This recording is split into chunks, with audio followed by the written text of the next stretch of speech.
Welcome to Strongest Style, a pro wrestling podcast. I am your host, the living legend Logan Hurston, and today I'm joined by my co-host, the gimmick killer, Cooper Prater. Hi, Kevin.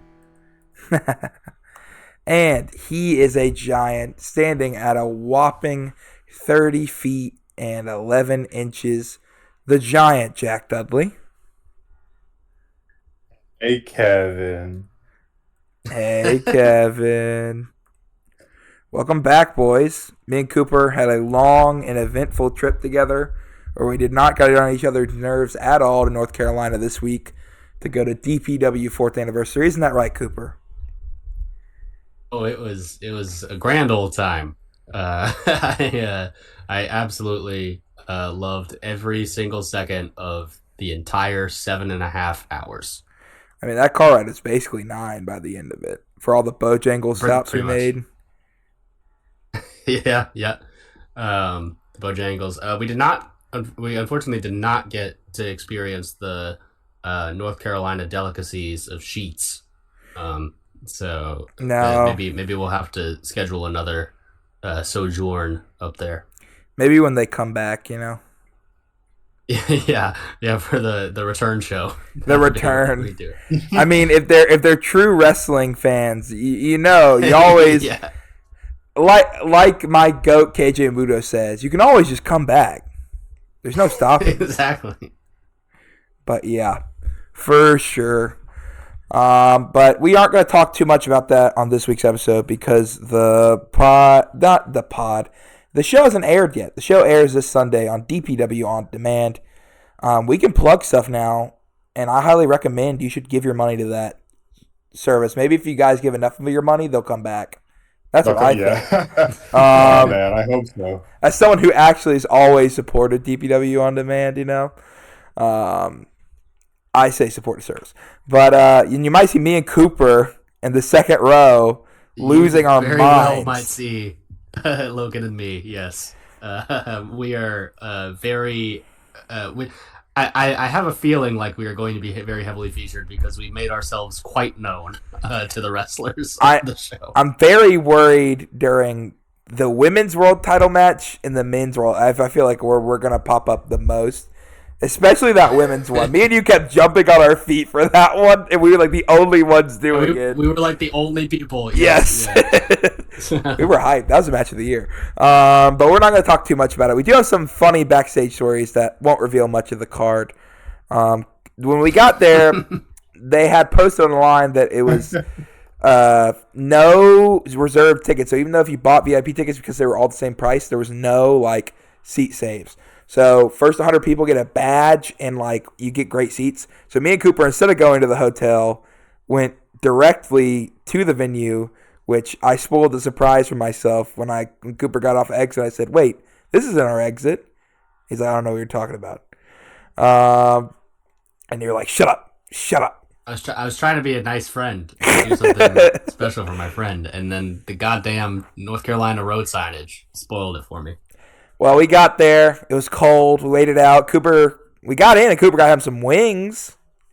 I sure did. From Mr. Wings, out in his food truck. A shout out to the guy before that sounds me. Fire. It was fine. Shout out to the guy before me who was also very heavily featured on that show, who came out to get his order. And he apparently got some garlic parmesan wings and was very disappointed to find out that Mr. Wings uses a dry rub instead of a sauce, because he hands him his wings and he said, and I quote, "These Johns is dry."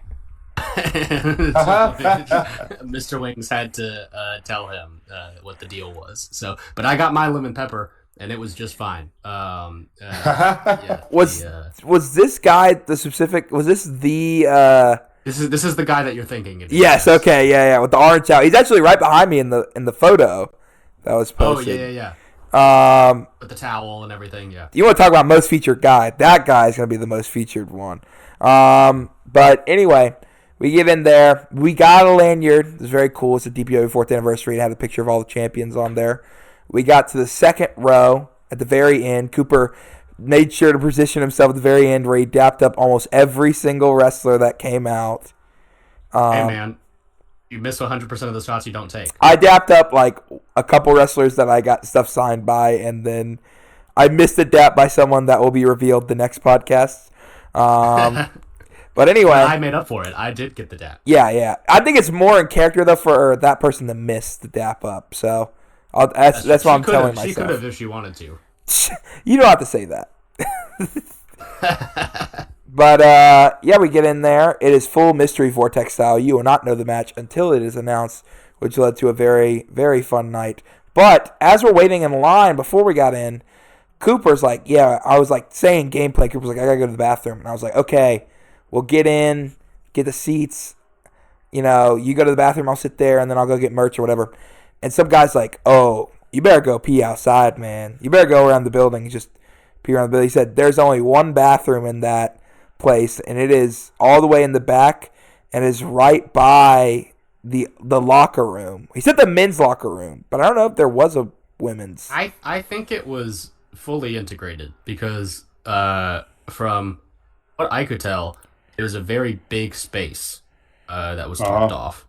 Yeah. So, but anyway, it was, and Cooper's and he's like, you could hear, like, you're right by the locker, so you can hear everything that's going on in there.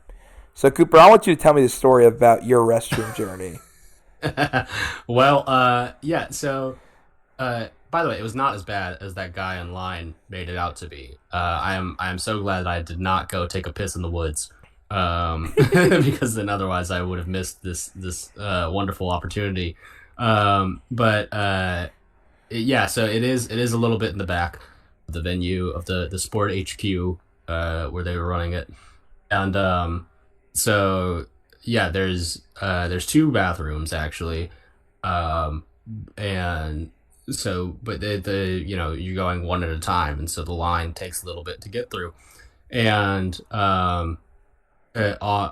there is like pipe and tarping off into, like, I guess sort of like a soccer sort of like practice area, and is what I guess it is, and that is the locker room, and so I couldn't see anything in, you know, I'm not trying to peek into wrestlers changing gears and all that sort of stuff, so but the wrestlers were very vocal in the locker. It was like they didn't know that they were by a bathroom that anybody could use, and so I heard a number of things that I found kind of funny. The first thing I heard was the very distinct Alabama accent of one Adam Priest. That he is the one person who I for sure could tell who he was just by his voice. And somebody that he was talking with, who I believe has to have been Trevor Lee, because it was a slightly lighter Southern accent, says to some other person who I don't know who it was, maybe their opponents later in the night, but Trevor Lee, I think, said, "You telling me you ain't never seen Ted Lasso?" So they just start talking about Ted Lasso for a second, and then as I got a little further up, I could hear a couple of voices who I couldn't identify really at all, but because there was like at least three of them, I figured, okay, this has to be like maybe a multi-man match at some point in the card with these wrestlers who are discussing this. But so one voice says to the other something along the lines of, "Man, I can't believe like you forgot like half of this. Like, you laid out the match. Like, what? Why did you? You forgot all these big spots." And the other guy was saying like, no, I got it. And the other says, "Okay, I need run the whole thing down from the start." and then they just start calling spots. They just start calling the entire match. And so it's like, it's one of the few times I've ever got to like hear that in like real time. And so they're going like, yeah. So, okay, so you'll pile drive me. And then after the springboard, then he runs in and then breaks that up. And then we'll go and do the other springboard and all, like just going all through literally everything. And it was crazy. I really hope that there wasn't like some like little kid who was like, within earshot of that. Cause man, that would have really spoiled the illusion. But, it was pretty wild to just hear it so openly out there. So For sure. I didn't get any of that whenever I walked back. It was just maybe you got more keen ears than me, but it just sounded like the show was going on, right? When that's true. I mean, I think it was intermission. Oh yeah. I'm pretty sure. It was so you would have just heard at most like, good job, brother. Yeah. No. Actually, I remember I went right before the first match started, and I got back before as the show was starting.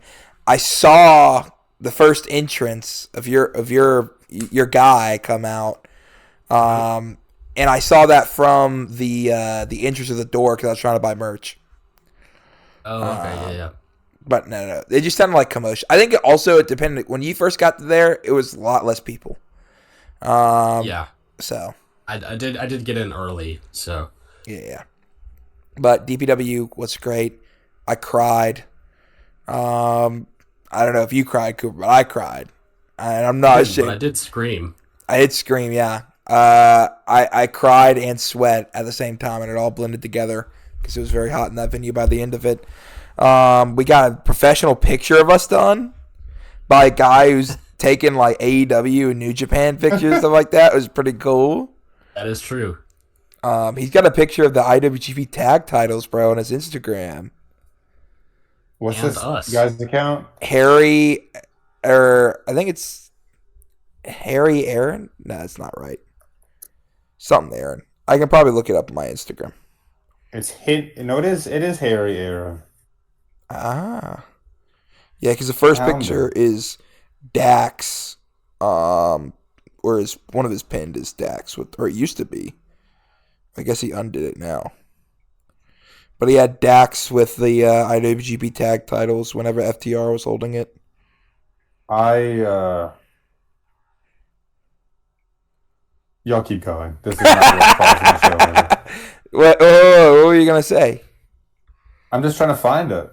Oh, okay. Yeah. If I find it, I'll let you know. All right.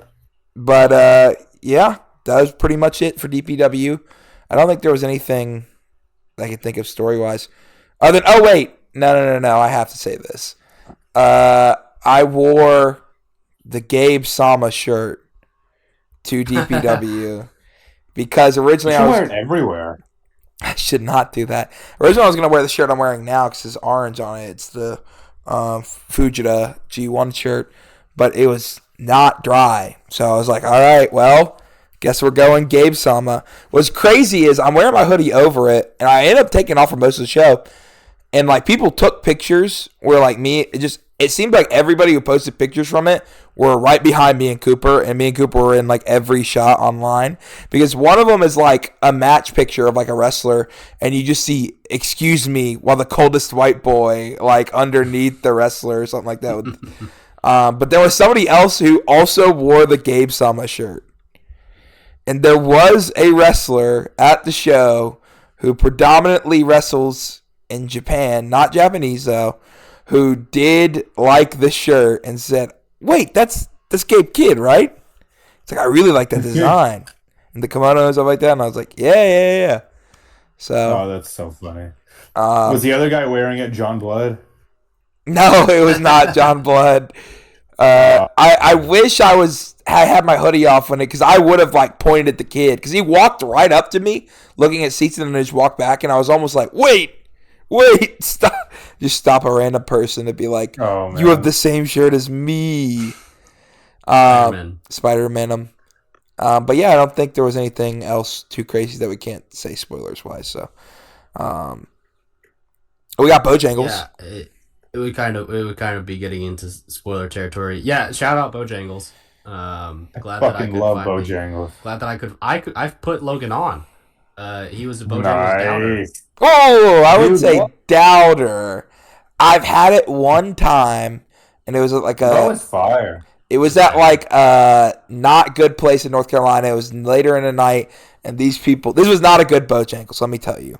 And all the Bojangles that I have This man had, never had the bow rounds. it's bow Oh, time, man. man. It's bow time. All the places that like we have a Bojangles in Selma, and it closed down when we got there and stuff like that. So like all the ones that are like in Alabama typically aren't good Bojangles. You know what I'm saying?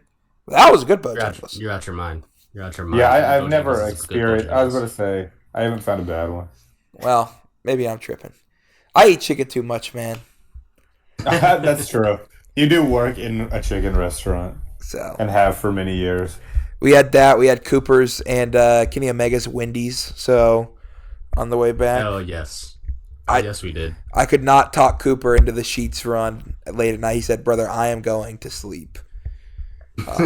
So whenever I was like, I'm hungry because I had only eaten the Bojangles that day. So when we got back to the hotel, fuck. Yeah. I went and got Hot Pockets from the up front area and heated them up. And Cooper just goes and points at me whenever he saw me. I'm like, yes, I'm heating up Hot Pockets.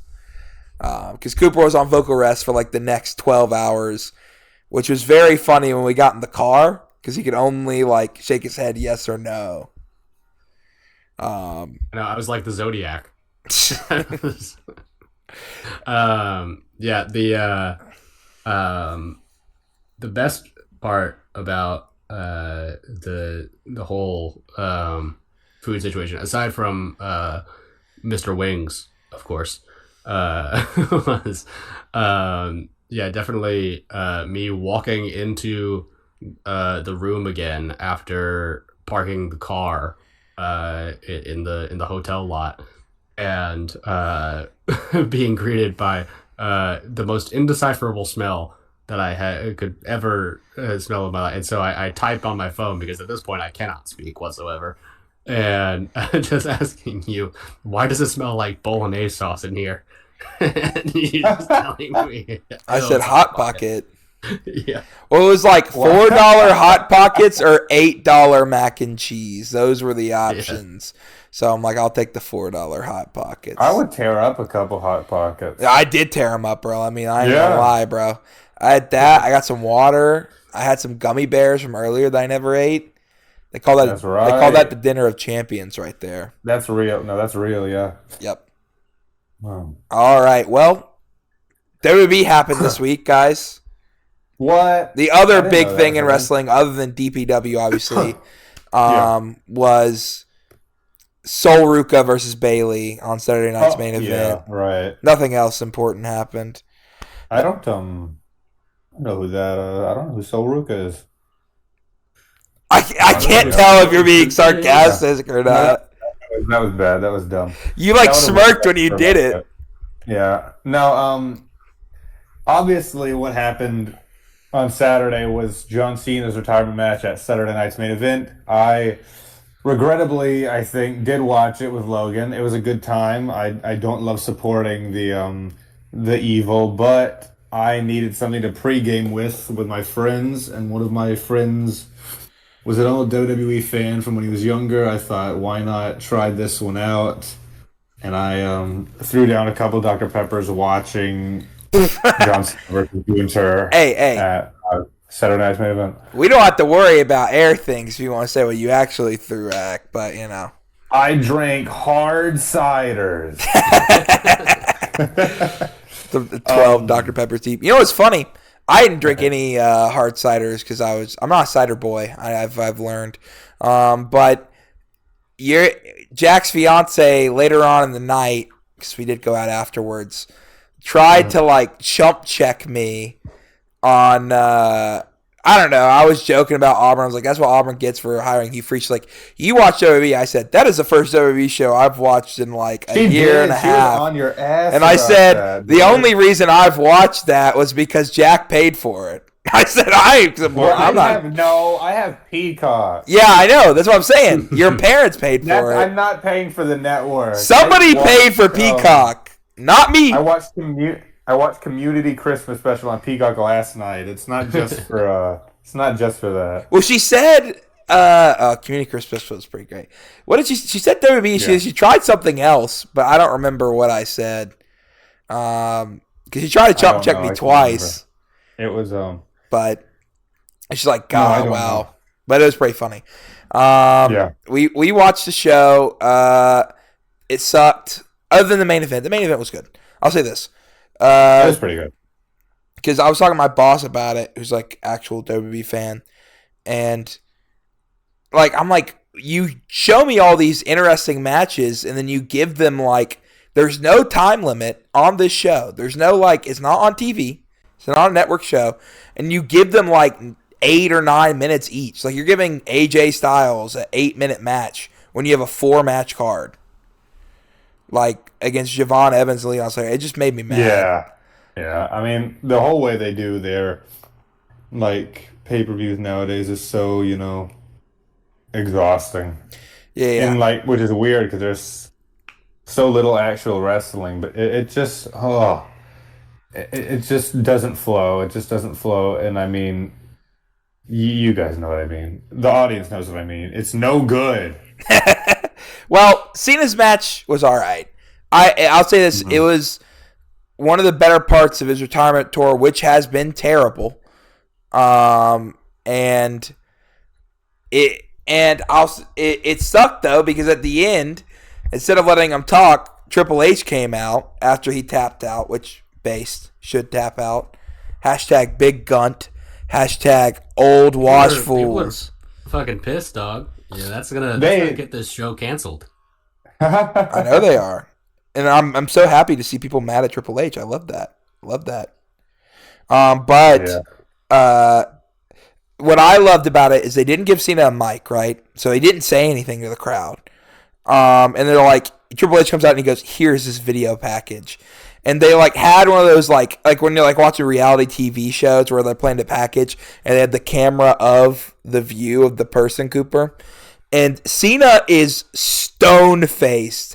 He does not care. He does not care about this package. There is no reaction on his face until they show Vince. And he smiles. Man. And I'm like, what a way to sully the night. You don't even let the guy talk. He does not care until you show Vince. And he smiles. I'm like, come on, what are we doing? I was so happy Gunther tapped him out, and then he walked away and didn't celebrate with anybody. Hashtag washed, hashtag bum. No, Cena's great. I'm happy that he's retiring because he is so checked out that, it's time. He's a cartoon character. I always, have those contributions from my childhood and stuff like that, and I do respect them. I don't respect how much he's, attached to Vince, especially when there's based wrestlers like Mick Foley, who, he's still actually attached to Vince, but he's at least... I was about to say, let's not too much credit. Yeah, let's not give Mick too much credit. He has at least have some morals, Yeah, sure. Once he's retired and got enough of that bag, he's finally decided to have some morals. I get that, but I get that opinion. I really do. At the same time, I think it's good when anyone at least brings attention to it. So I'm more positive than negative about the situation with Foley. Yeah, it's good when anyone's at least is like, hey, some people don't think about it for better or for worse. So anything that kind of forces people to think about it a little harder is good for me. Yeah, the main reason I bring up Cena's retirement is, so I mentioned to Jack, okay, we want to watch this. Jack throws it on, and then his fiance, Sweet Sarah, invites some of her friends over. And Jack goes, no, they can't. Please. He's like, please, no. They're going to think I'm so lame for watching wrestling. Sarah, listen to me. Go ahead. Sarah's got, her friends are, I love her friends. They're very nice people. But from afar, they're the most, they're philosophy club, Stairs and Philosophy Club, and they're the most pompous. Like will definitely look down on you for something Wearing people fucking on tweed Earth. and, Right. drinking 2 shots of espressos and. I know, dude, exactly. So when I heard that they were gonna come over and see me watching fucking the Federation, I was like, oh my god. Hilariously, Nightmare. me and Jack had and met in the same class as one of the guys as Sarah's friends. Yeah. We knew him for a long time. Well, so and he is definitely like someone that love Connor, but like that. he is, on a team. They're like that. Yeah, They're like that. And I'm like, Jack, he's wearing the shirt he's wearing now, the evil 8th IWGP. I'm like, how do you? He's like, you're wearing a wrestling shirt. It's not like they're not gonna know. They're gonna ask you what your shirt is. You're gonna be like, oh, it's this. And you're like, what did you say? What was your response? New Japan is fucking cool. It's different. I mean, it is straight up. It's cool. It's like counterculture and streetwear of me to wear that stuff. It's different to watch the fucking Federation on the TV. I agree, but it is like a normal person, there is no difference. Yeah. I think you're right, maybe. But I think it's different because I think the shirts I have picked out are actually cool enough. That's what I think. It depends on the shirt. The evil shirt is ambiguous, and I'm wearing it right now. Well, It just looks like a cool, handsome man holding a title belt. it does look like that, and a cool signature. Yeah. Exactly. Okay, I'm watching this tag league match right now. What is Tsuji's boots? It's like They're like white? lucha skulls, I believe. Okay, it just threw me off. I think so. I think it's like he's worn those a couple times. I think it's either lucha masks or like Los Muertos skulls. Okay. It's something that's like from his excursion inspired. Well, we're gonna leave this Federation talk, but one last thing before we leave. There's at least one base wrestler who shoots on people in NXT, and I'm very happy about that personally.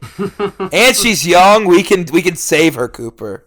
We can save her. There's still time. There's still I time. met Thea Hale in Animal Kingdom one time. I don't think I ever Really? Oh, last wow. year. Yeah, last The year shooter, Thea Hale? Yeah. Last year, I was on a Disney trip, and she was just goofing around in Animal Kingdom. I was like, "Oh, you Thea Hale?" She was like, "Yeah." Did you take a I was like, picture? "Oh, that's cool. I love. No, I didn't take a picture. She seemed. I don't know who she was She was with like a boyfriend or something. I wasn't gonna push it. Did you recognize? That might have been. remember. That could have been Shiloh Hill. That could have been Kale I don't Dixon. know if it was It might have been Shiloh Hill at the time. At the time, I didn't know who he was. Now I still don't really, but I would at least be able to recognize him. Yeah. I need you both to understand that when Logan said those two names right after each other, I'm pretty sure like I got the fucking like Manchurian Candidate, like,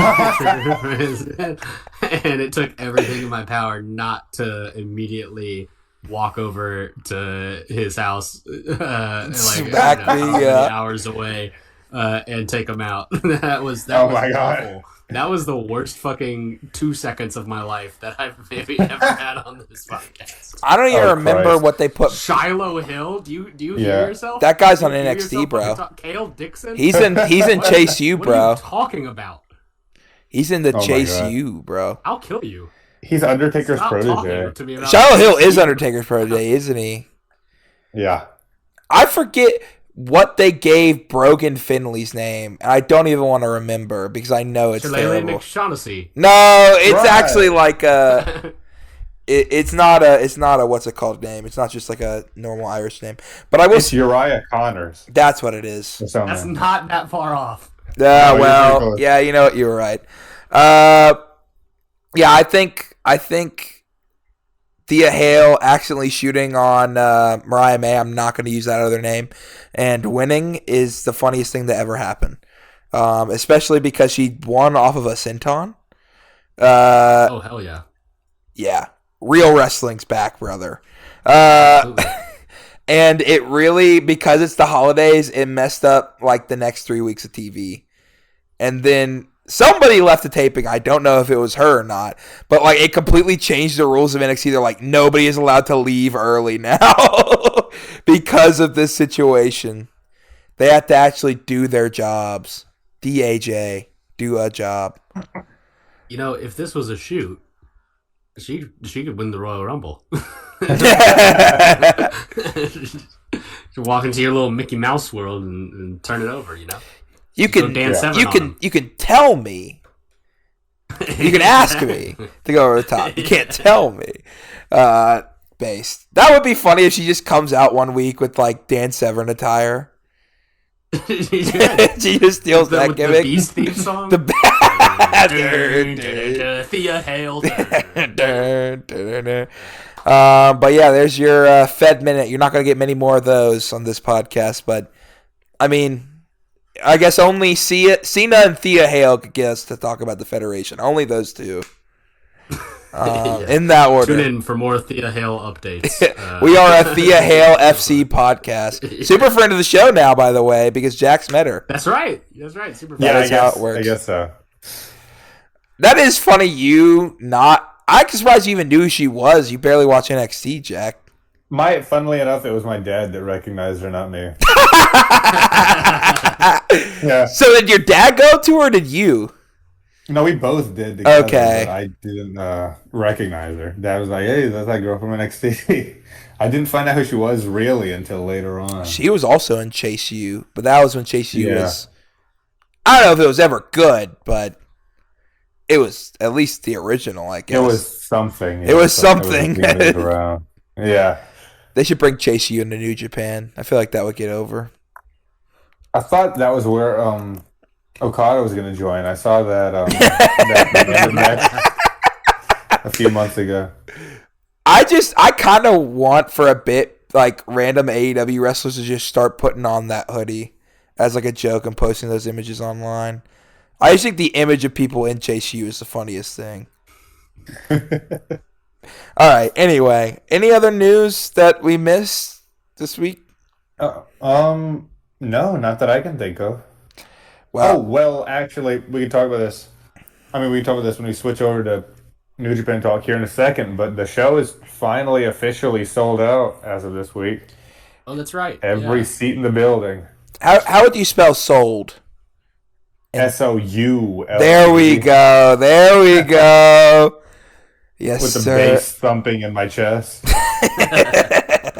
I know, that's crazy. I mean, did you ever think going into this year that it was going to sell out, Jack? Before, like, we got all the numbers, knowing how New Japan was last year. Everyone knew that the Tanahashi retirement thing was going to be huge, but it has been so long since a wrestling show in Japan did this well that no, I didn't think so. I thought it was going to the last Dome show that was like really huge attendance was obviously Kaiji Muto's retirement show. I think that did like 33,000.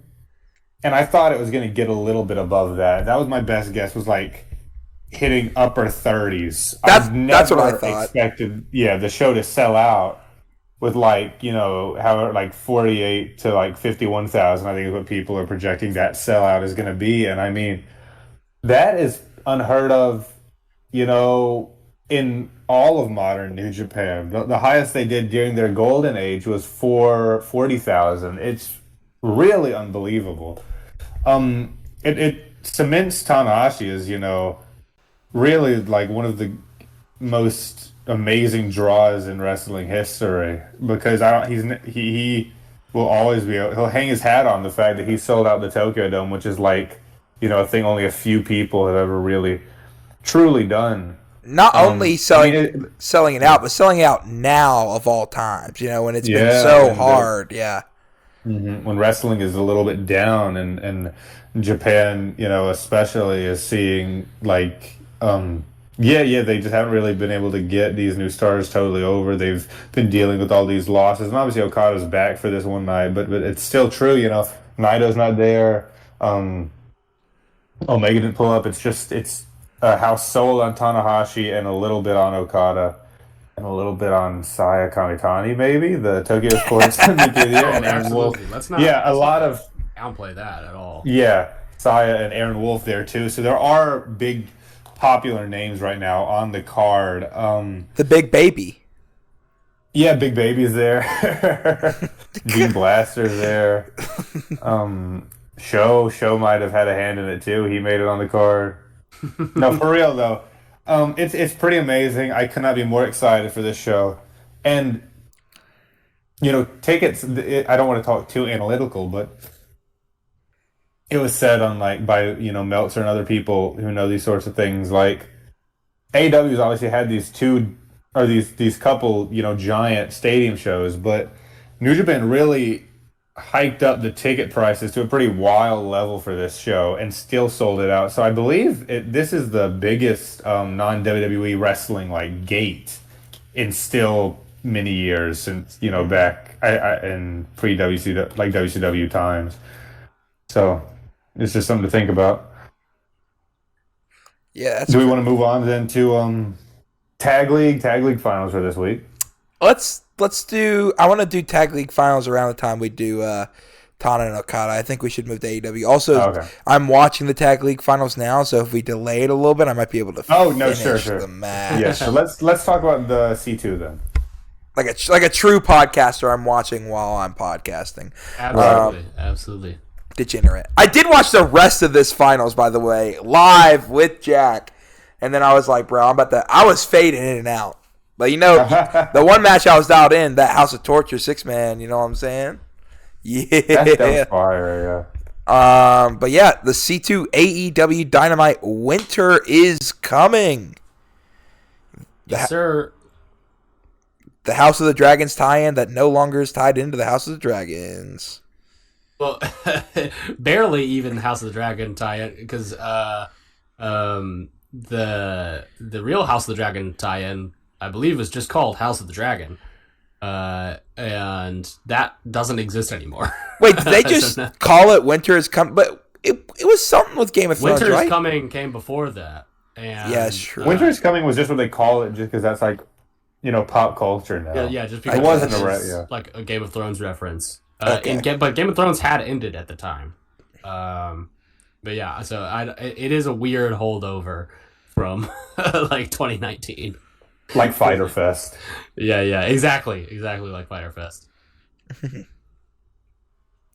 But yeah. But so this edition though, coming to you live from Hotlanta, just an absolutely insane crowd. That I think is maybe one of the bigger takeaways from this particular show. Is how absolutely 100% in the bag Atlanta is for AEW.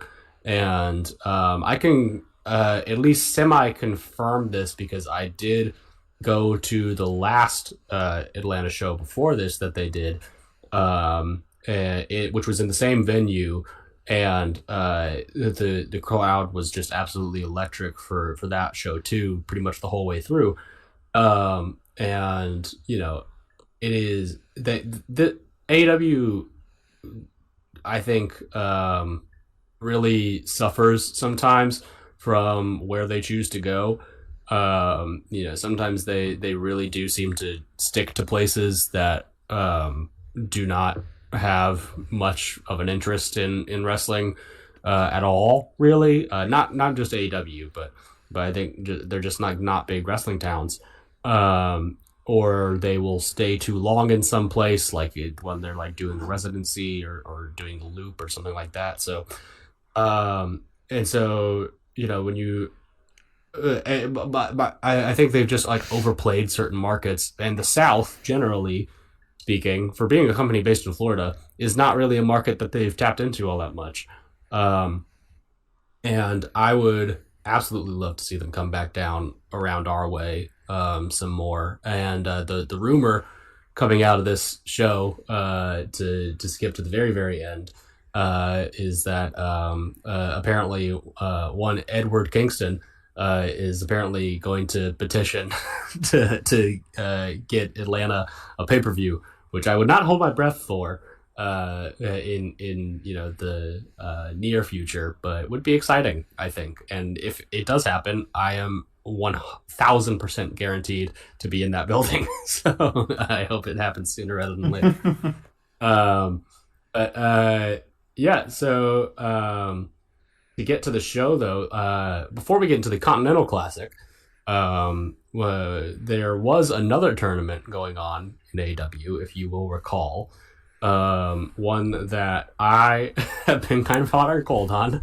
And oh boy, was I hot and cold on this particular match from this particular tournament. I am, of course, talking about the finals to the women's tag team tournament, the inaugural women's tag team title tournament. This was between the Timeless Love Bombs, the team of Tony Storm and Mina Shirakawa, versus the Babes of Wrath, Willow Nightingale, and some other person. And you know, I'm sorry, Logan. I can't hold. Say her full name. But you know, I'd rather not. This was, I think, a really good choice of opener for the show. Yeah, the crowd was certainly in for it, as they were for pretty much everything else on the card. But you know, it was a good match to, you know, set the tone and get people hyped. You know, you have a first time ever championship getting determined here. So I don't remember too much. I didn't make notes for. I don't make notes for fucking anything aside from like the matches that we like, the retro stuff that we do. Right, we're all very unprofessional people. Yeah. But I remember liking it fine. I saw in the days leading up to it more people getting on board the idea of the Babes of Wrath winning. I was still kind of holding out on that, and not just because of my own personal biases about Harley Cameron, but you know, I just thought, you know, the Timeless Love Bombs were undoubtedly, you know, and I think still are the most over team in this little division that they put together. And so I thought it was like kind of a no-brainer to go with them. But I get the idea of putting it on Babes of Wrath first. You know, they've had matching gear now, and you know, they have some more promo time. I will say I did like the promos that they've been cutting leading up to it. It made them a tad more fleshed out, and you know, they showed a little bit more urgency to their promo game that I wish was maybe a little bit more showcased in the ring, but whatever. And you know, good for Willow. I'm never gonna be upset to see Willow Nightingale with the title. And good for Harley, I guess, that she can say forever and always that she is a first time ever women's tag champion in AEW. So I'll say this about this match. I enjoyed it. I thought it was good, and I mean, it was fine. I think, and this is going to make you mad, I think part of the reason is less for Willow but more for Harley. I don't think they see Harley ever holding a singles title, or not for, if she does, I don't think she'll hold it for her cup of coffee. But for like the tag division too, I think they can see. I think she works well with someone like Willow, who is a main event player. And again, you can have that for, like, Tony doesn't need it, but like there is a good, you may not like it, but there is a good subset of fans who do enjoy Harley's work and want her to hold a title. And this is a good title for her to hold if she's going to hold one. Sure. You know, it's not a main event level. No offense to her, but you know, I just don't think she's ready for any of that yet. But sure. That's why I see them winning the title. Yeah, I just, I mean, really, my big gripe is I wouldn't have had either of these teams be the inaugural champions. I was going pretty hard in the paint for, at first I was going hard for Aminata and Hayter, which you know, then unfortunate circumstances put that aside. And then I was all in really on the Shafir Megan Bain, the Mega Problems, as they finally decided to name them in their last match. But I thought that was those were teams that maybe could have benefited even more from that accolade being bestowed upon them than Harley Cameron could. Because what you maybe gain for Harley Cameron, I think you detract from Willow, and really that's been another problem with me with this whole tournament is I think it's really lowered the value of women who could and should be really big main event deals. I like Toni Storm, who I think is inarguably the biggest star of the women's division aside from Mercedes. And has put on such incredible performances this whole year. Right now, like December 2025, it feels kind of just like another like face in the crowd. I don't particularly think like it would be if you put her in a main event spot right now for like the women's title. I don't think that match would be very hot. If you put Willow in a match for the women's title, I don't think that match is very hot right now. And maybe that's just what happens when you put your whole division on hold to make some Franken teams for like a couple months. Like but I could have told you we're way past that point. So yeah.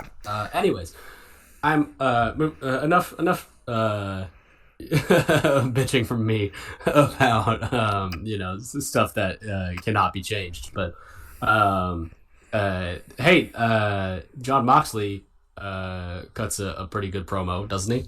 He does cut a pretty good promo. I would say so myself. Yeah.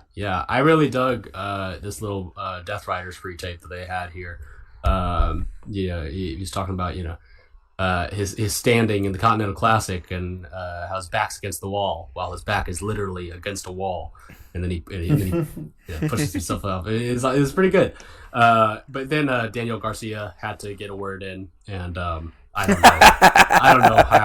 I don't know why we had to do that, but the white boy's got to say something, I guess. That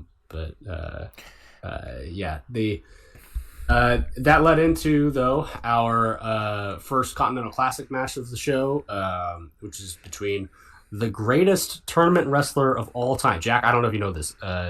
He's the greatest tournament wrestler of all time. Kazuchika Okada is. Of all time. No, I've heard. Yeah. I've heard.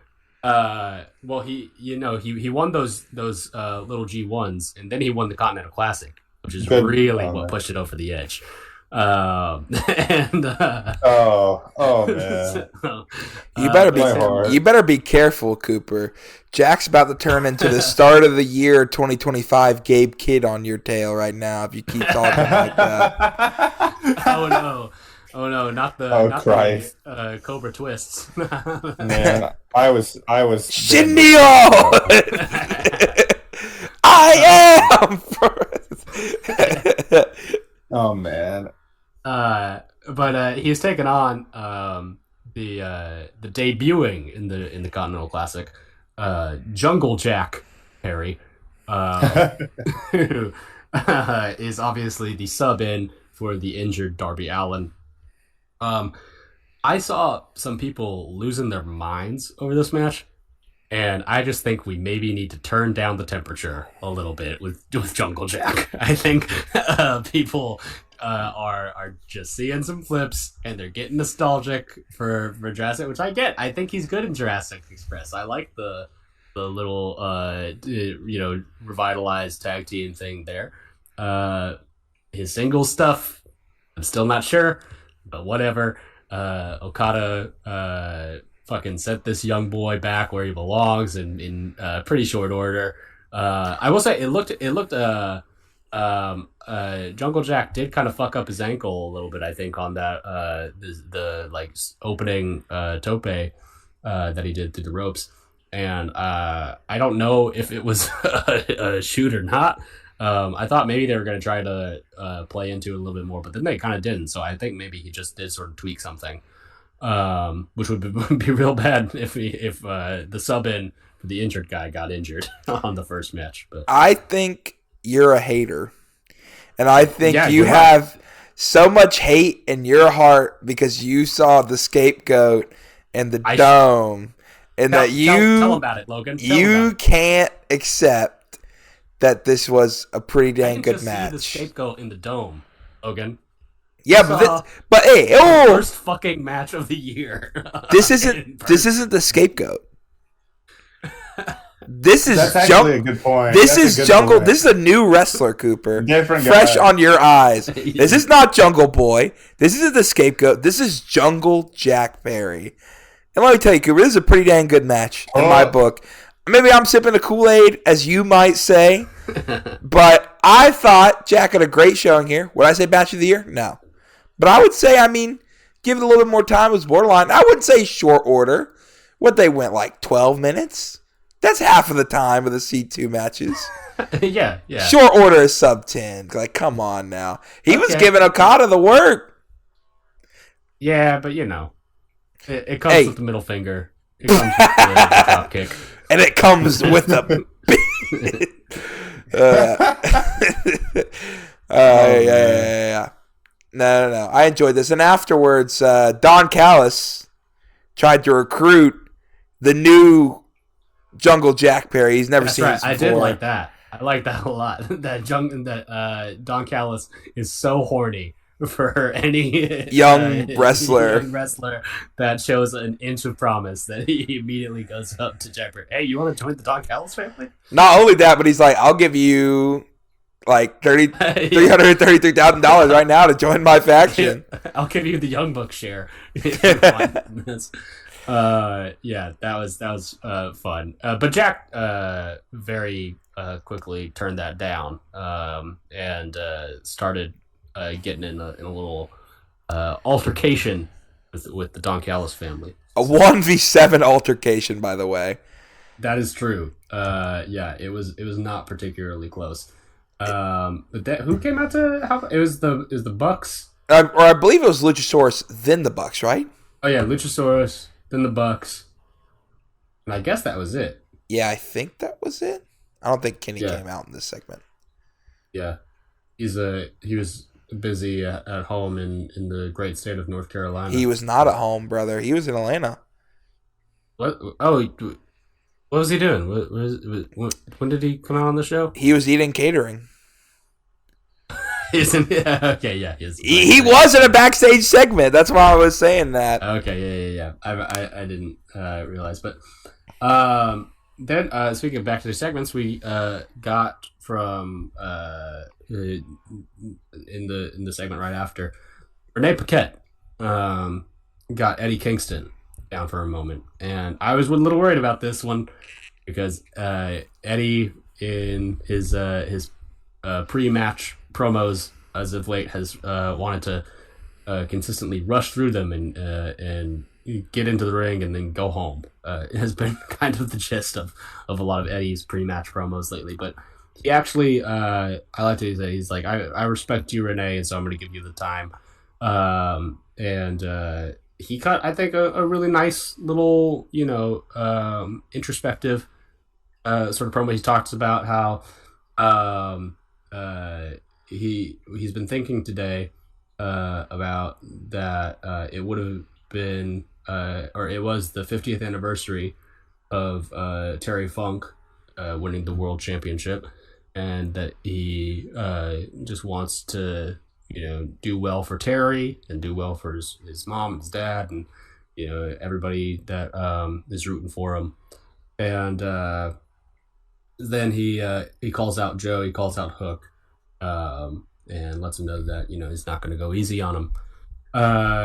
Then what do we get? Oh, we got a little segment here with Mark Briscoe and Daniel Garcia. Daniel calls him out for the TNT title, and that obviously would lead into their match on Collision, which we will get to during the Collision minute.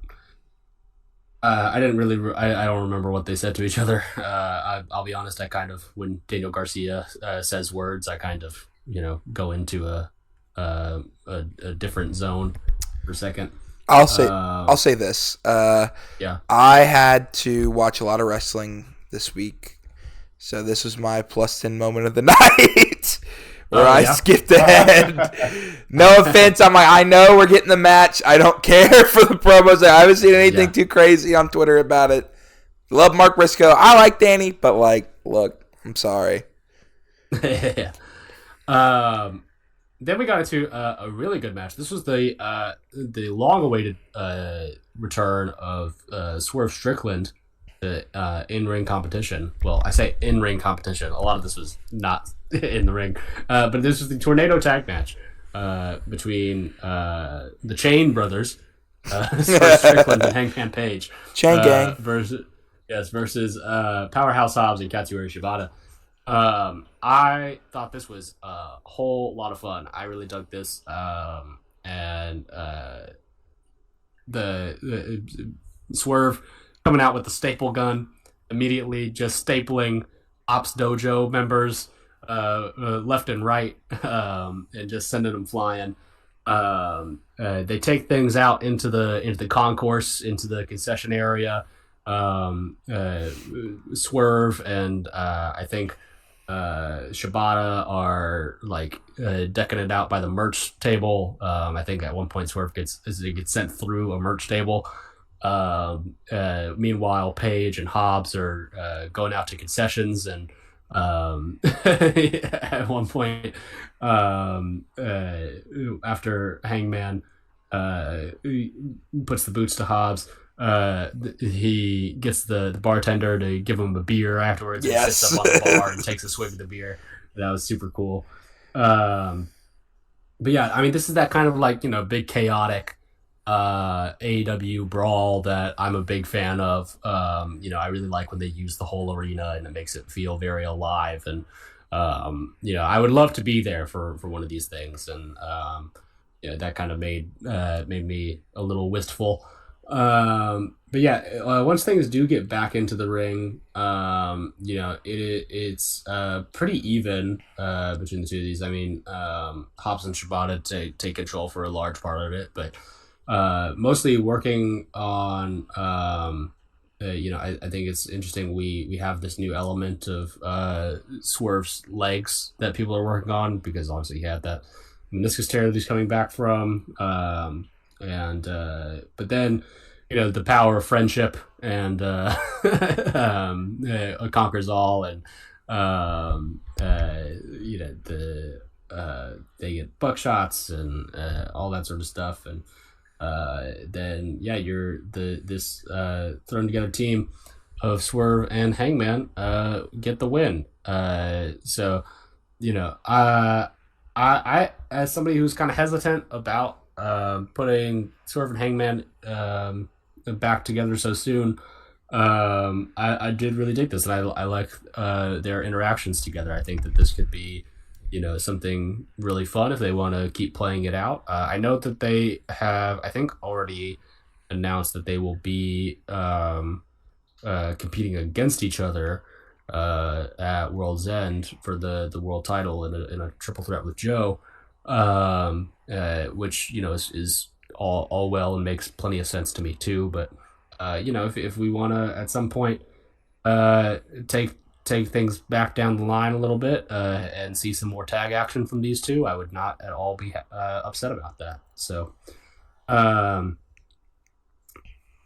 what did we get? Little Don Callis promo where he is threatening the Young Bucks with legal action to get his money back.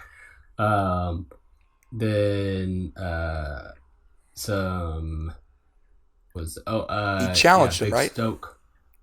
Huh? Well, he challenged him 3v3 Yes. Okada, Takeshita, and Hechicero versus yes, they will the have Bucks.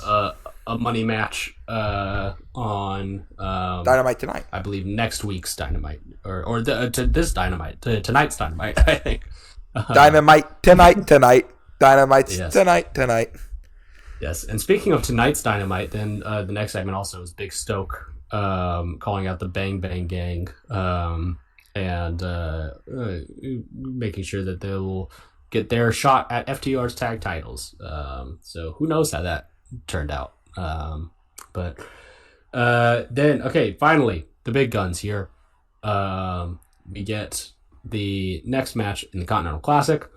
The much vaunted and talked about Kyle Fletcher versus Speedball Mike Bailey match. This is pretty awesome. I like this. This is pretty awesome.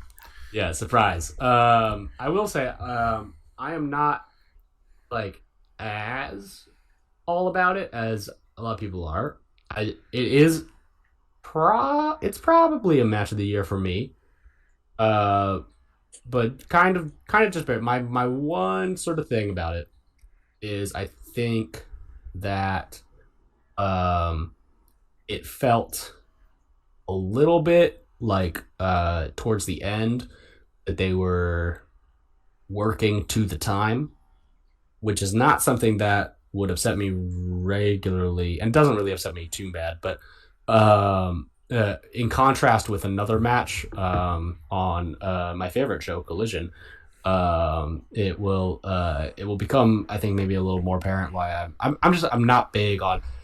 AW does a lot of like time limit draws or like teasing time limit draws, and sometimes there are matches where it feels like they are working to that time limit, and there are some matches where it feels like a natural outcome of those two particular wrestlers and what they do with each other. And this, to me, in hindsight, granted, felt a little bit like the first one rather than the second. But I did really like it. I thought it was great. This was the perfect example of this Atlanta crowd being absolutely on fucking fire. Speedball Mike Bailey was an honorary Georgian for this night. He was. They love some Speedball down there, and like literally every single near fall that Bailey got, they just ate it up. Really just ravenous for that, particularly that ending stretch. But even, I mean, the whole match beforehand, I think they worked it really, really well, and established that because Kevin Knight has been getting a lot of buzz in this tournament, and rightfully so. His match with Darby was absolutely fucking fantastic, but I feel like a lot of people have maybe been kind of overlooking Speedball, and that's part of the story that they were telling. Obviously, I think having Kevin win his first one, having Speedball lose his first one, and I was kind of waiting for them to maybe heat him up just at the Jet Speed match, but having him get such a big win here over Fletcher, this relatively early on into the tournament, I thought was a really smart idea. And yeah, I just love this match. Go watch this match. This was absolutely fucking fantastic. Yeah, for me, Big Peed Ball beating Fletcher and taking all of his offense, kicking out, means it's a match of the year. # own that bum. I know a lot of people are mad about that. They're like, why would he take all of his moves and then win by a roll-up? And I'm like, because that's what we do, baby. I watched some of Collision. I watched the Swerve Alexander match. I didn't watch the main event, and I watched the C2 matches because, I like to keep up with C2. And I like this one because it didn't go to the time limit and because they were structuring it that way. Because you're like, okay, this is going to go to time limit, and it didn't. And I like the subversion. Yes. And I like that because when you get that next big one that actually does go to the time limit, you're like, well, maybe it might not, Yeah. But I thought this was a match of the year for me. It was very maximalist, which is very contrast to what our main event was, which, spoiler alert, also is a match of the year. But, yeah, the show cooked, and I'm very sad I missed it, but I don't regret it for DPW, I'll say that. But, yeah, Speedball wins, and I understand what you're saying, like, this early on in the tournament. And this is my only gripe on the C2, and it's not a big one. But the way they structure the match, especially this time, is very weird. Like, Claudio has one more match. But Speedball going into this week... Some people are really, like, stacking it up, and then others are, like, very sporadic week to week. Yep, and some of it is due injury. Like, Speedball was supposed to wrestle Darby the first week, where Darby got injured, and it just didn't happen. But, like, this is Speedball's... Like, Claudio, at this point, has wrestled, like, 3 or 4 matches, and this is Speedball, like, second. And same for Jack Perry. Jack Perry's only got 2 so far, and like they only have like, other than tonight, like 3 more shows to basically bang before World's End. It's just a different structure than something like the G2 where it's like, okay, you got your, G2. Sorry, G1. the grade 2, not grade 1. No, the G1 where you have, okay, here's A block, here's B block. It's not here's Blue League, here's Gold League. Like, okay, collisions, right. And I think it was mostly that for the first tournament, where like Danielson wrestled. They tended to keep shows league specific. There was some crossover though. There's definitely some. Even in the first one, definitely in the second. The second one was all mishmashed kind of from the start. And this one's the same way of like it's definitely mismatched. Yeah. No, I get what you're saying though. Definitely, the scheduling is a little strange for some folks and not for others. But that's just logistics of running a weekly televised wrestling show. I guess is you have to plan around a whole bunch of stuff. So. Definitely go out and go out of your way to watch this match. In between this and the main event, this is where, Logan, we found out that one Kenneth Omega is the third man, brother. He is the third man for the Young Bucks match with the Callis family. And so, once again, who knows how that turns out? We are not watching Dynamite tonight. We are recording this instead. But I will say, oh yes, I did like the way the Bucks went up the Luchasaurus. I'm like, well, and he goes, and he points the kiddies door. I thought for that. Yes, Luchasaurus does some really good non-vocal acting. But then, Logan. Yes. Jack. Yes. We got a Stone Cold match of the year. Oh yeah. God. Damn. Oh, this is the good shit. I as opposed to the last match. Once again, it's really great. Go anywhere to watch it. This one, I have 0 reservations. This just fucking rocks. This is exactly what I want from professional wrestling. Eddie fucking Kingston is back, baby. I am. I fuck all the haters, man. I was there from day fucking one. Oh ye of little faith. You see him fucking whiff against Big Bill. Yeah, because he's up there with fucking Big Bill. All right, what the fuck are you gonna do with? Right? No, you get this man in a real program that really means something, and you see he is the absolute king of this shit.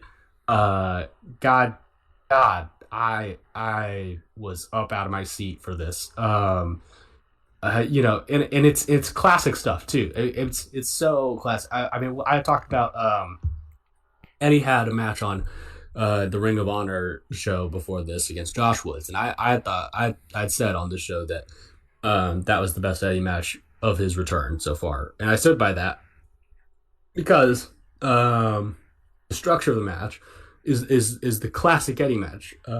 He gets absolutely beat to shit for so long, and the way that he was selling in that Josh Woods match reminded me more of the way that he would sell, for like the Danielson matches and for the Gabe Kidd match and stuff like that.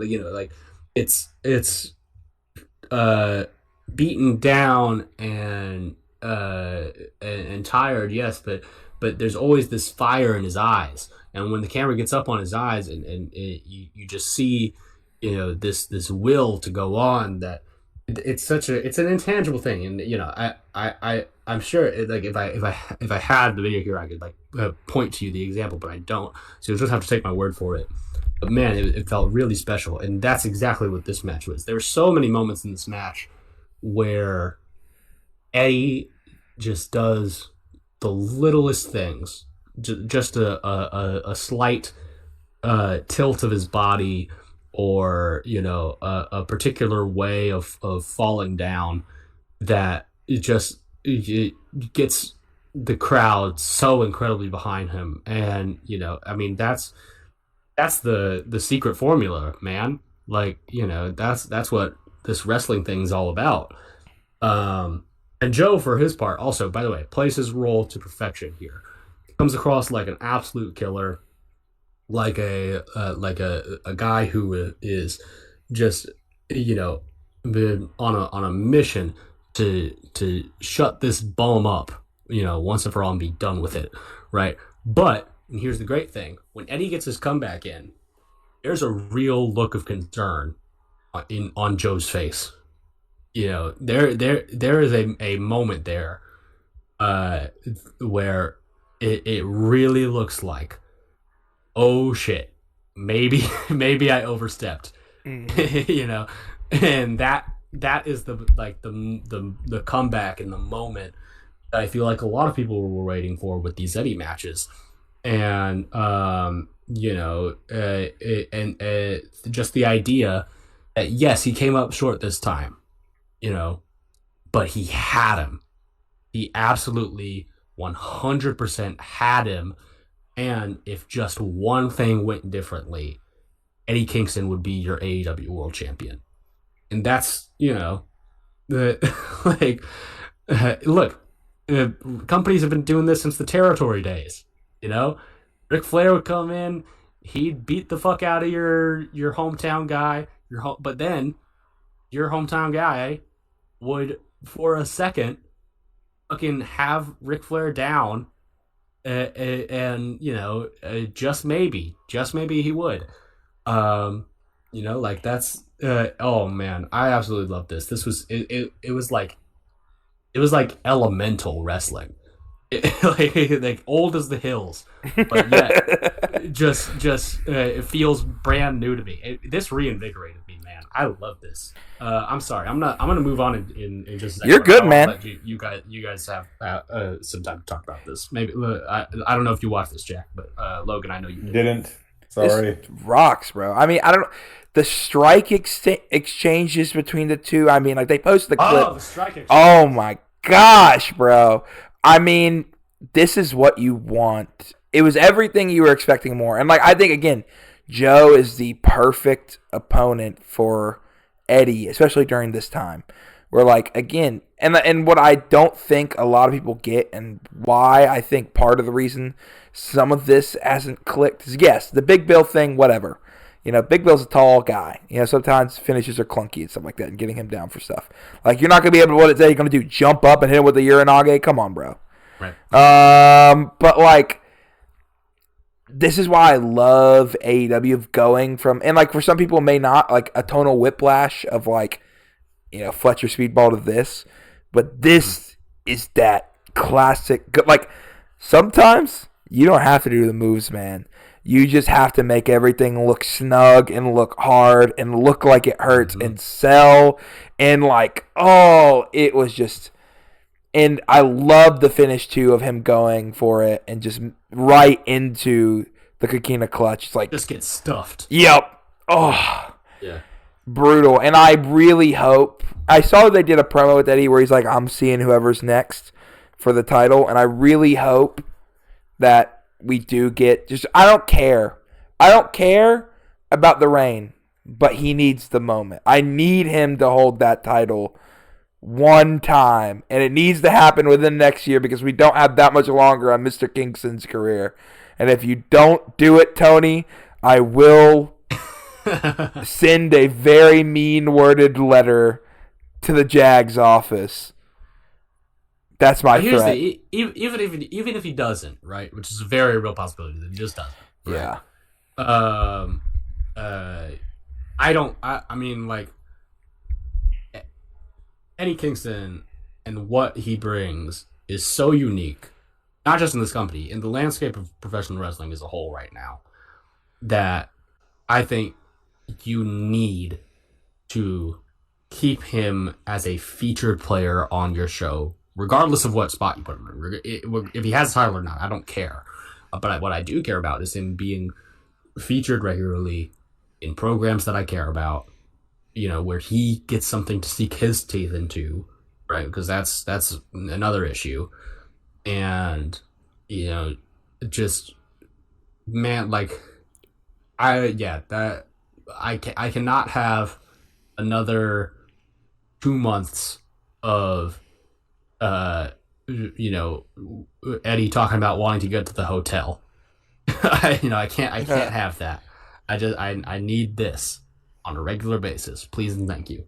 So so that wraps up and also I should say, after the show went off the air, as a little treat for the Atlanta crowd, the one and only American Dragon, Bryan Danielson, got on the mic and took essentially the moment to tell everybody to thank Eddie Kingston for what he just did for you people, and it took back his words about calling him the King of the Bums from all those years ago, which made me very happy. So that wraps up your Winter is Coming Dynamite. However, Winter is Coming continued. Logan, Jack, would you look at the time? Saturday!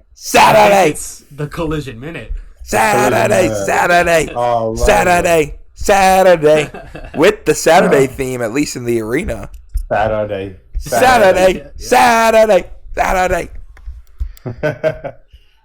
What happened in Collision this week, Cooper? Oh, I'll tell you. This was a pretty good edition of Collision. The opening match here, continuing on from the parallel paths that these teams have been on, with the newly returned Swerve Strickland taking on Josh Alexander, the walking weapon of Don Callis' family. And this was a pretty fun little match. Pretty good opener. I still think Swerve's entrance with his new song is too long and not as good as his previous one, but I'm getting used to it. But a ton of this match was Alexander working the leg and the knee. He got some really gnarly stomps in on it that just absolutely looked like they sucked.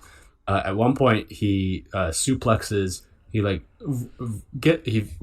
suplexes and then just drops face forward, Swerve onto the announce table, and so his knees like slam into that little guard on it. That looked like it sucked. But then of course, Swerve, being the big star here in the match, he rallies back, gets goes for the house call, I think, but that is not how he wins this one with the big pressure, the JML driver, which I thought was smart, because winning with a big kick to the face after your leg has been ripped out of your leg for the entire match, I think would have been a little jarring. But I like that he remembered he has other moves that he uses. So that was fun. Wait. We had yes. Before you continue, I did watch this match. It was very fun. I will say, I want to reiterate this. They're calling you're talking about the leg work. They're calling Josh Alexander the leg collector. Yes, that's right. Of the Don Callis family, which I appreciated with. And obviously, I really appreciate using JML drivers, such a thing. And I love the commentary call of whenever he hit the house call and he kicked off Josh Alexander's headgear, and it was sick. Oh, yes. And it was sick nasty, and 1, 2 kicks out, and everyone's like, I think the headgear might have been the only thing that saved him from kicking out there. I was like, Good call. Yeah. I totally forgot about that his headgear popped off, which was such a good visual for it too. If only I had not made that swerve edit already, in which case I would have probably put that in there. But so then we had a women's tag match between the Sisters of Sin, representing the Triangle of Madness, Julia Hart and Sky Blue, against Jamie Hayter and AEW Women's World Champion Chris Statlander. Now, if you will recall, Jamie Hayter and Statlander have been kind of, there's been some tension there on the last couple of shows that these two have been on together. I think even going back to the Blood and Guts match after that one, as they're all beaten and bloody, Hayter has made it pretty clear what her intentions are. Constantly staring at the belt and just letting Stat know what she wants. But they have to team up to take on Sisters of Sin here. So will they coexist? Pretty well actually. They're a pretty good tag team. They're such a good tag team actually that I would knowing that Queen Aminata cannot be involved in physical in-ring action the time being, I would not mind if they maybe did a little Hayter Statlander tag team to make up for the Hayter Aminata one that I was so into, because they had some very similar dynamics here, just absolutely laying it in for their offense here. Of course, also in this match, as is the case in most Sisters of Sin matches, there's maybe I think maybe they were being a little too mean to Sky Blue for my liking, but that's all right.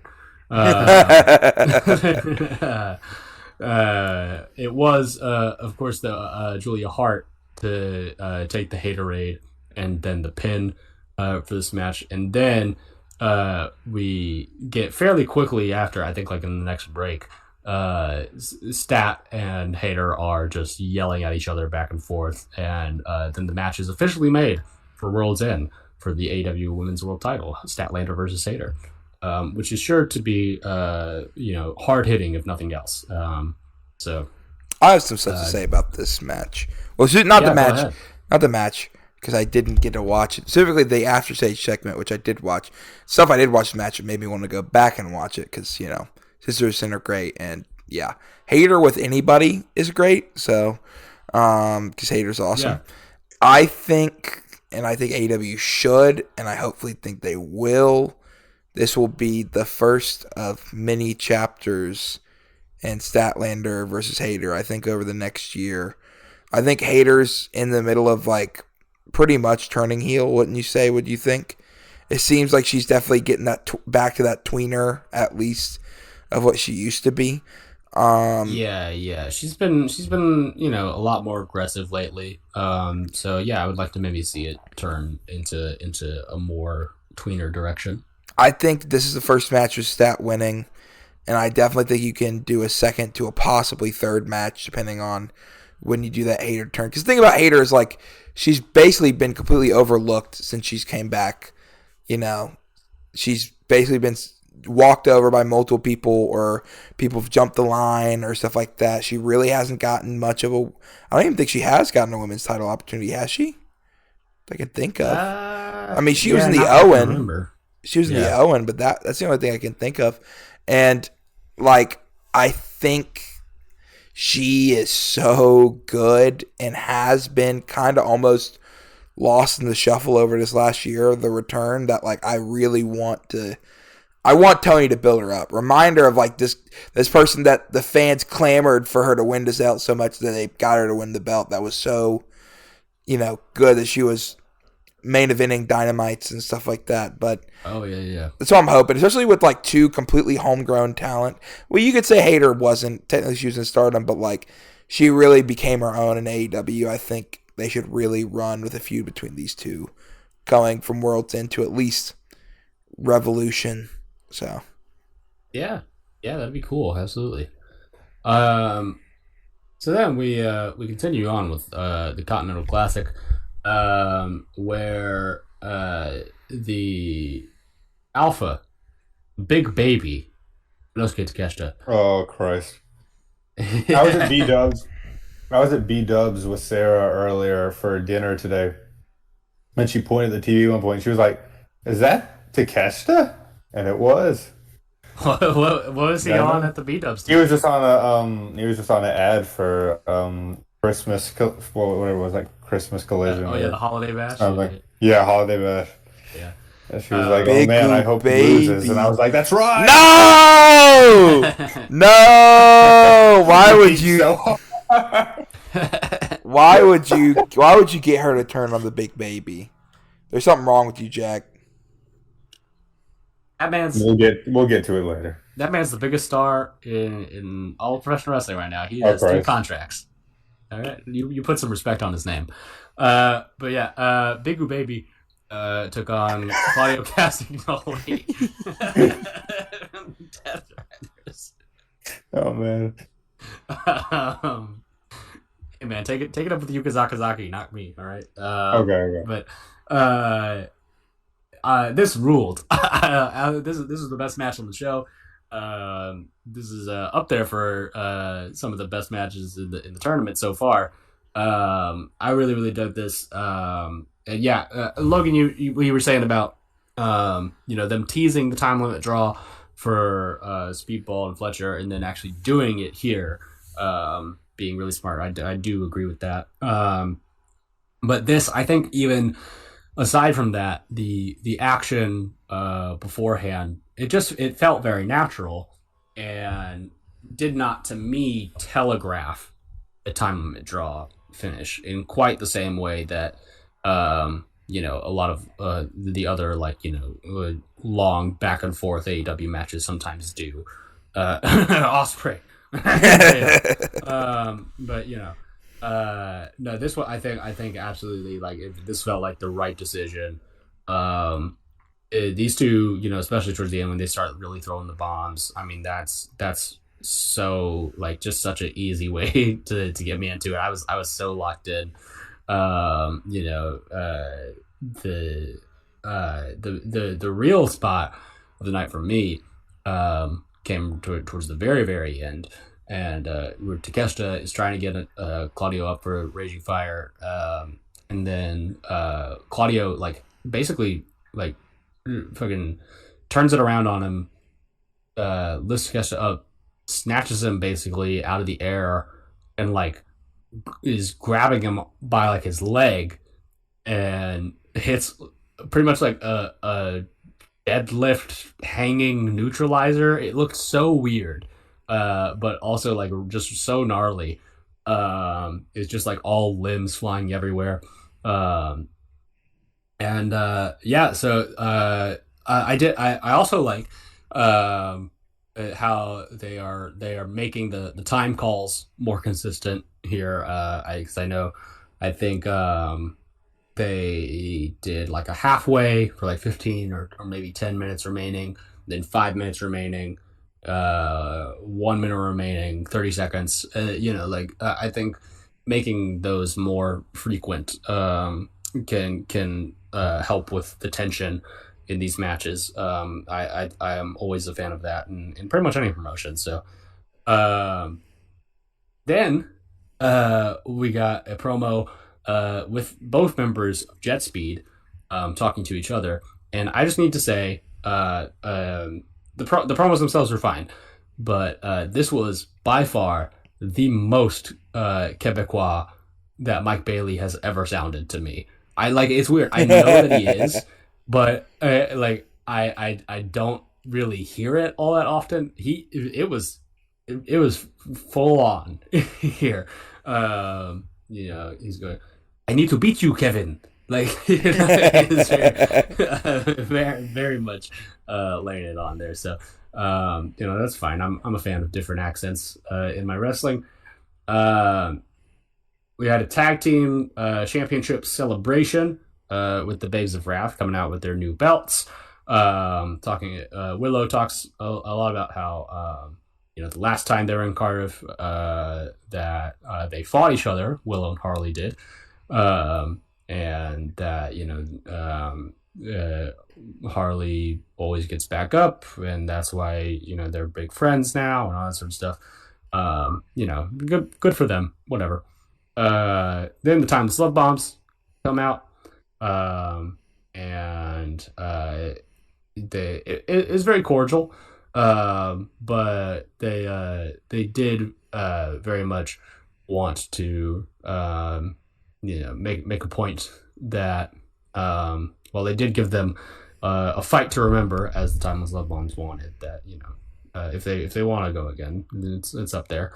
And then Mercedes comes out, and they gets shut down pretty quickly. Like, she doesn't really get much of a chance to make a case here before like Mina Shirakawa tells her to shut up. So it's going to be, I think, or I say it's going to be, it has been by the time that we record this, 8-woman tag. So Timeless Love Bombs, Blazes of Wrath on one team versus Mercedes and whoever she can get. But I think they announced it. It was the Mega Problems, Marina Shafir and Bane, and I forget who else on her team. I have no idea who the other person was. Wasn't Athena?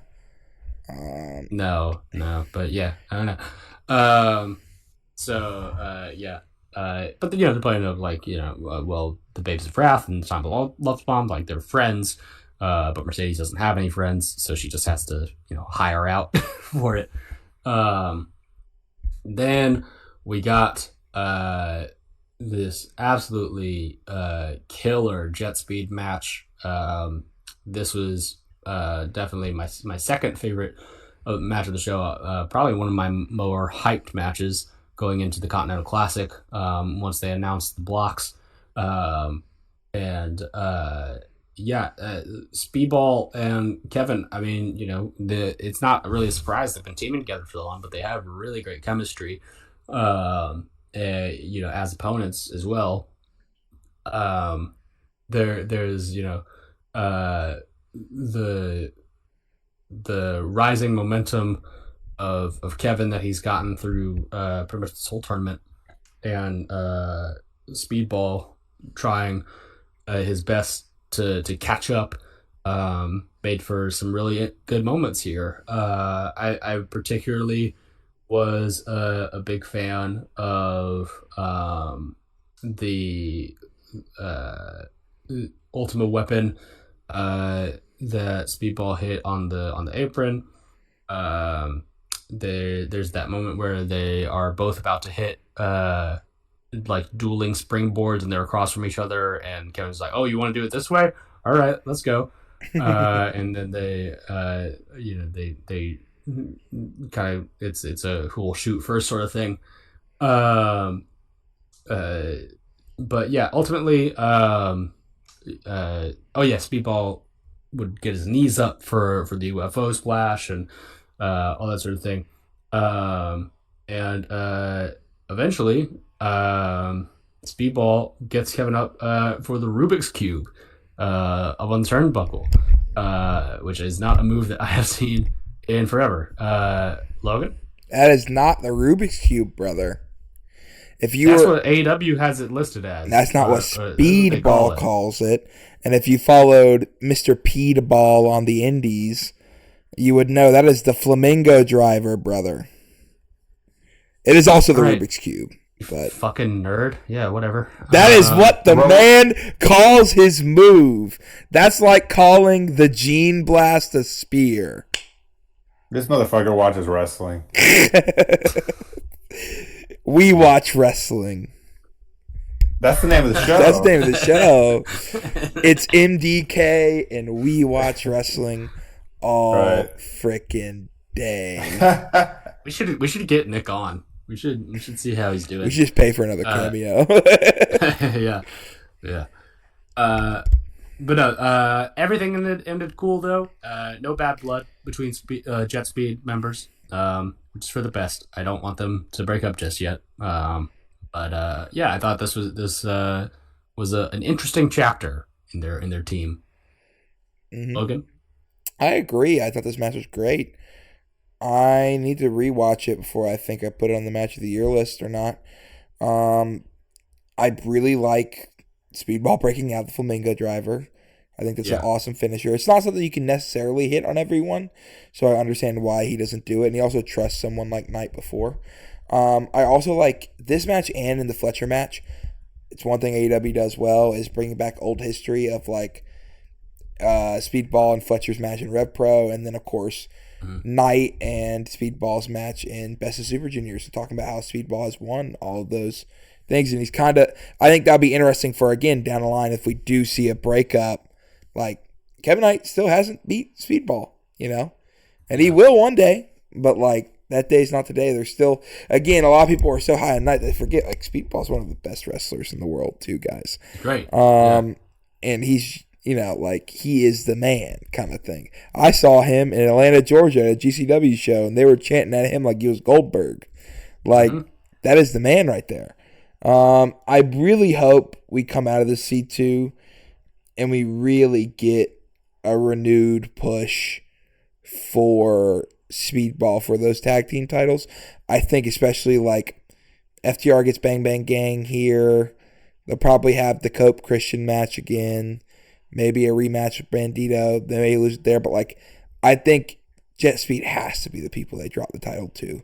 And if not, then they're never going to get a tag title run because I don't see them being a tag team for like consistently for a long time, you know. They're both just too good, and at any moment can be slotted perfectly in a mid card too. In a couple of years, who knows? Maybe a main event level, you know. So, yeah, it would be a real shame if they never get those belts. I do not want this to be a best friend situation. Don't remind me. Leave the memories alone. Then okay, here's the thing. I know I watched this main event. I know I watched it. We don't have to talk about it. I don't remember shit from this at all. Man, although I say that, I do remember one thing.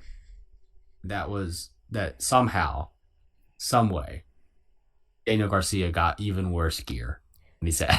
Wait, this entire test. Is he not wearing shorts?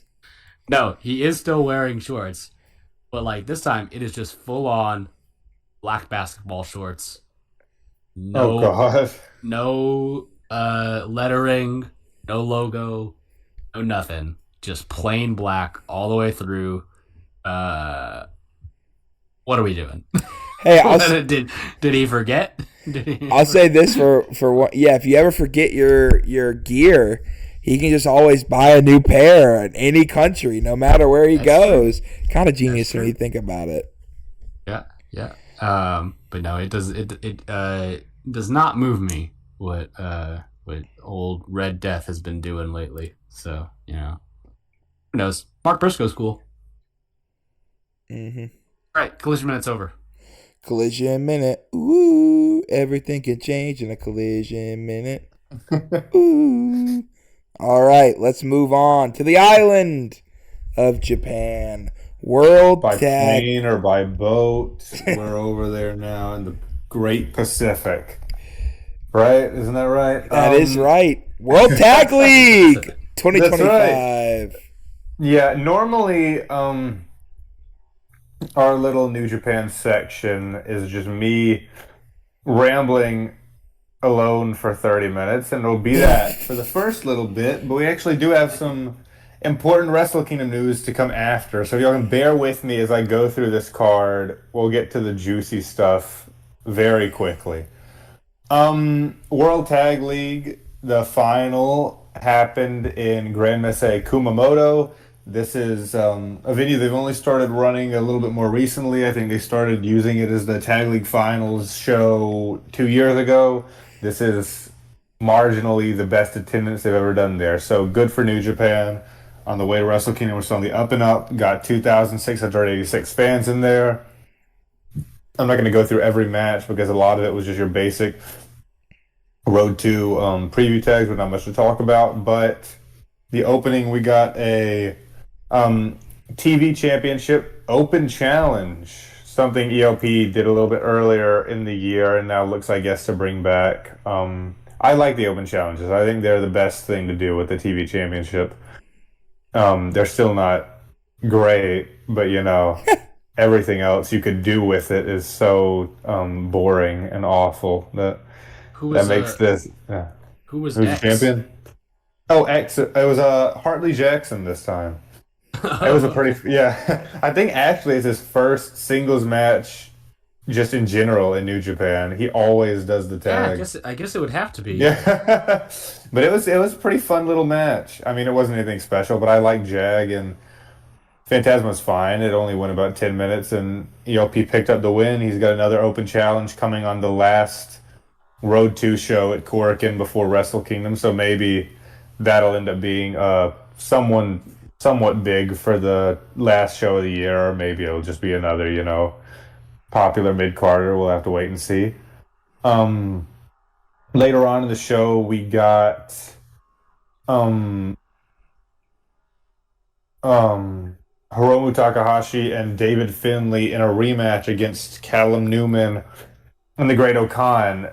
Hiromu and Finlay knocked them out of contention earlier in the tournament, and Newman had kind of been interrupting all their matches since then and trying to interfere and fuck with them because he's a little annoying prick now. And I guess not little, he's like 6'3", but he is an annoying prick nonetheless. I saw, this is maybe unrelated, I did see when Callum had called out the War Dogs for their tag match or whatever. Yeah, we'll get to that in a second. And some outlet had used a picture from when Will Ospreay had called out the War Dogs, I guess. And some people were like, man, Callum's really taking this Will Ospreay cosplay thing pretty far. He's doing the exact same thing, yeah. Yeah. But this match it lasted about 5 minutes before Newman just decided to once again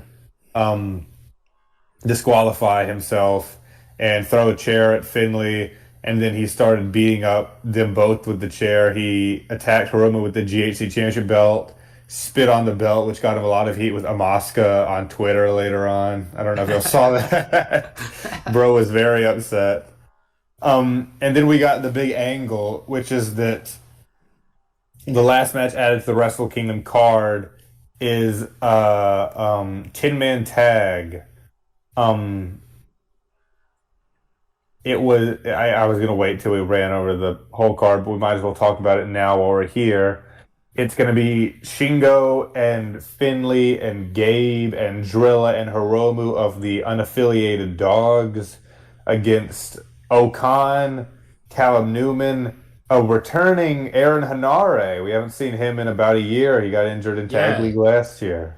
Yeah, the Hanare reveal was big news for me. I love Hanare. I'm glad that y'all aren't haters, because some people don't fuck with him, but I enjoy myself some Hanare craziness. Yeah, you're allowed to be a little weird on Twitter if you can, headbutt people. That's right, and fall on your neck. Yeah, but I like the guy. I'm glad that he's back. With these New Japan, is so weird with foreigner contracts that low-key, whenever someone is injured for that long, I'm worried that they're just straight up never going to come back. Like, I would not be surprised if he quietly retired or just showed up in WWE with no news. Yeah. So I'm just glad that he's back at all. And then we've got the big surprise for Wrestle Kingdom. Newman has 2 new members of the United Empire to be announced or not new necessarily, but 2 hidden members, 2 X's as they're called in Japanese wrestling. X and XX for the show. There's been a lot of speculation over the identity of these 2. Akira is obviously still injured, so that would be an easy guess, is that he's also returning, but it wouldn't feel, it'd be about the same level of excitement as we already are for Hinare, who's announced. Some people are speculating with the weird relationship the KOB have had with Newman and that they are being left off the card, that perhaps it might be that he's recruited the Knockout Brothers and has gotten them to sort of form a little coalition.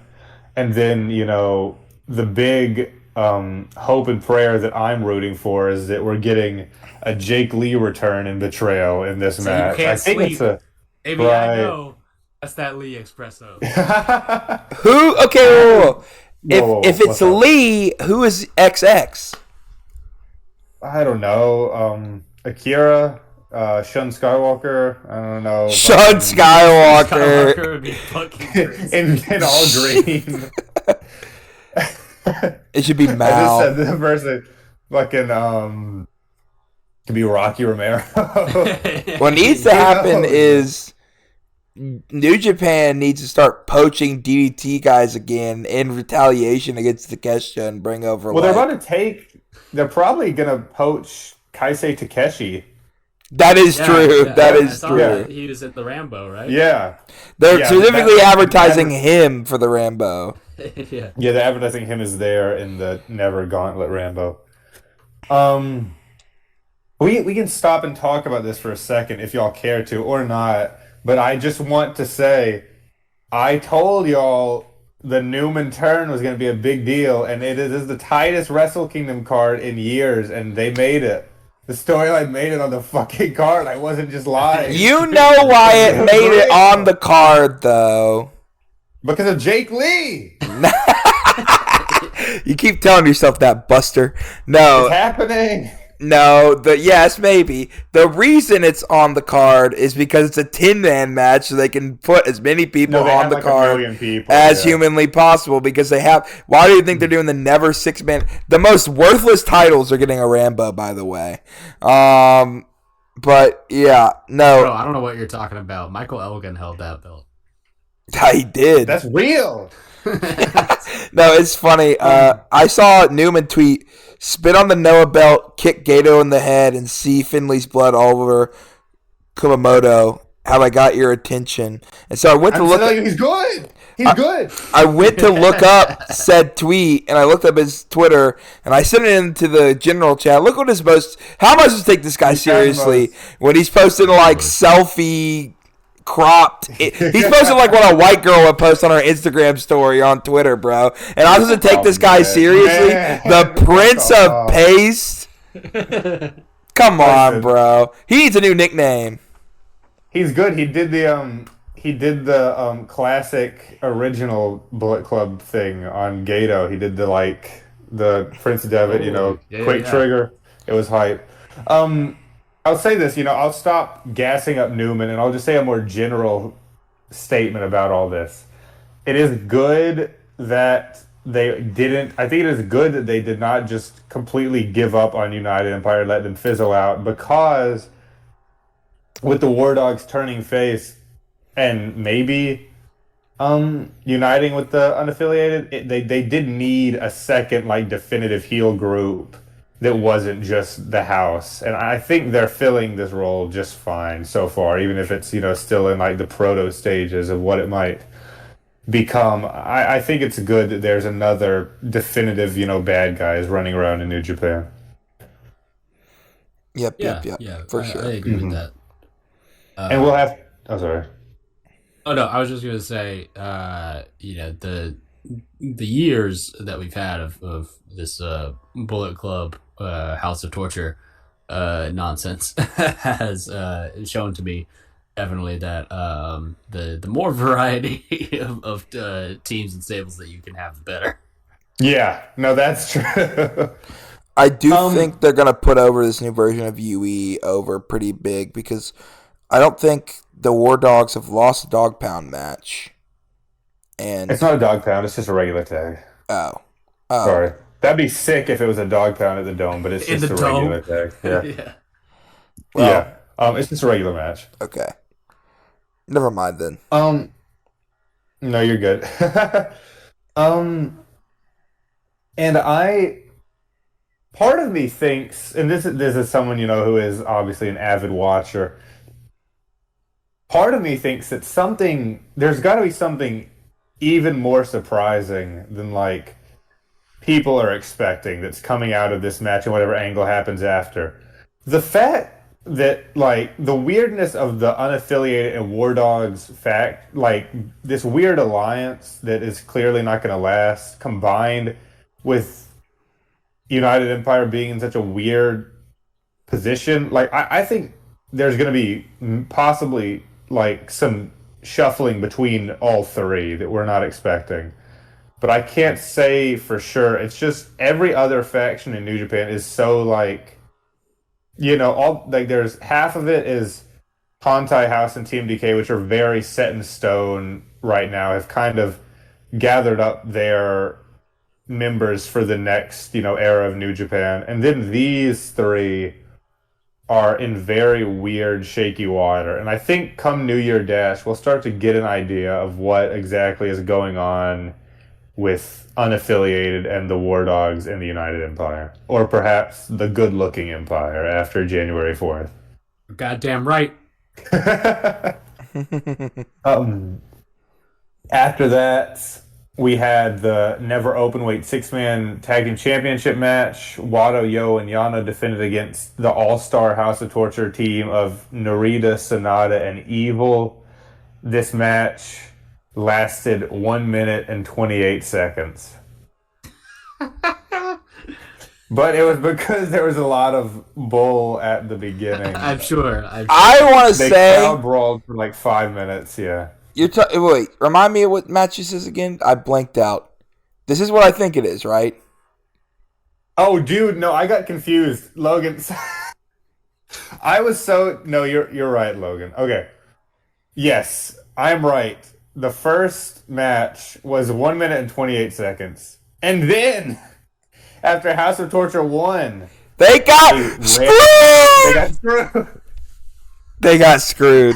They screwed the house, bro. I could not believe my eyes. Like, I was like, they had a real referee count the three, and then those rat bastards in Hantai. That Toriano, Master Wado's all right. Master Wado's okay. But they reversed the decision. Master! They reversed the decision. He's just a boy. Lost. He's being led around by bad influences. That's it. Exactly. He should join the house. Honestly, that would be so fucking sick. What do you think would be hilarious. That's a good answer. What do you think is the funniest guy to join the United Empire? Yano and Wado. Those are the two. Definitely Yano. Yeah, dude, the funniest answer is honestly not even that unbelievable of an answer, is that they were able to work their shit out with TJP and he comes back. No, that's not the funniest. That's the least funniest answer to me. It's just TJP and Templaria, I guess. Yeah, and then they ran the match back, and yeah, I honestly, I was the opposite of Logan. This was the match where I locked out during, so that I could lock in during the main event. As much as I love these three, Aaron Wolf, the torture side. Aaron Wolf came in and, like a true heel, caused the house to lose, and I was very depressed. Wolf is looking. I know it's only a couple little segments he's done, but I do think he's had a little talking to about his like kind of awkwardness. He seemed more confident in this little bit. Yeah. But I might be reading too much into that. Let me, for Cooper, you hadn't actually watched this match. Let me explain the minute 28 thing. The house comes out. I was reading just straight up the results page and wasn't thinking about what I saw. The house comes out. They immediately, every single member just starts beating down Yano and Yo and Wado. Yes. And then they hit him with like dick to dick contact. Yeah, contact. And then I believe it was Dick Togo, who is a certified ref, in New Japan put It's on Kanemaru. no, it's Kanemaru, certified ref in New Japan, put on a ref shirt and counted to 3, and they won the titles, and then they started to walk away. And I don't remember if Wolf came back out or why they came back to the ring.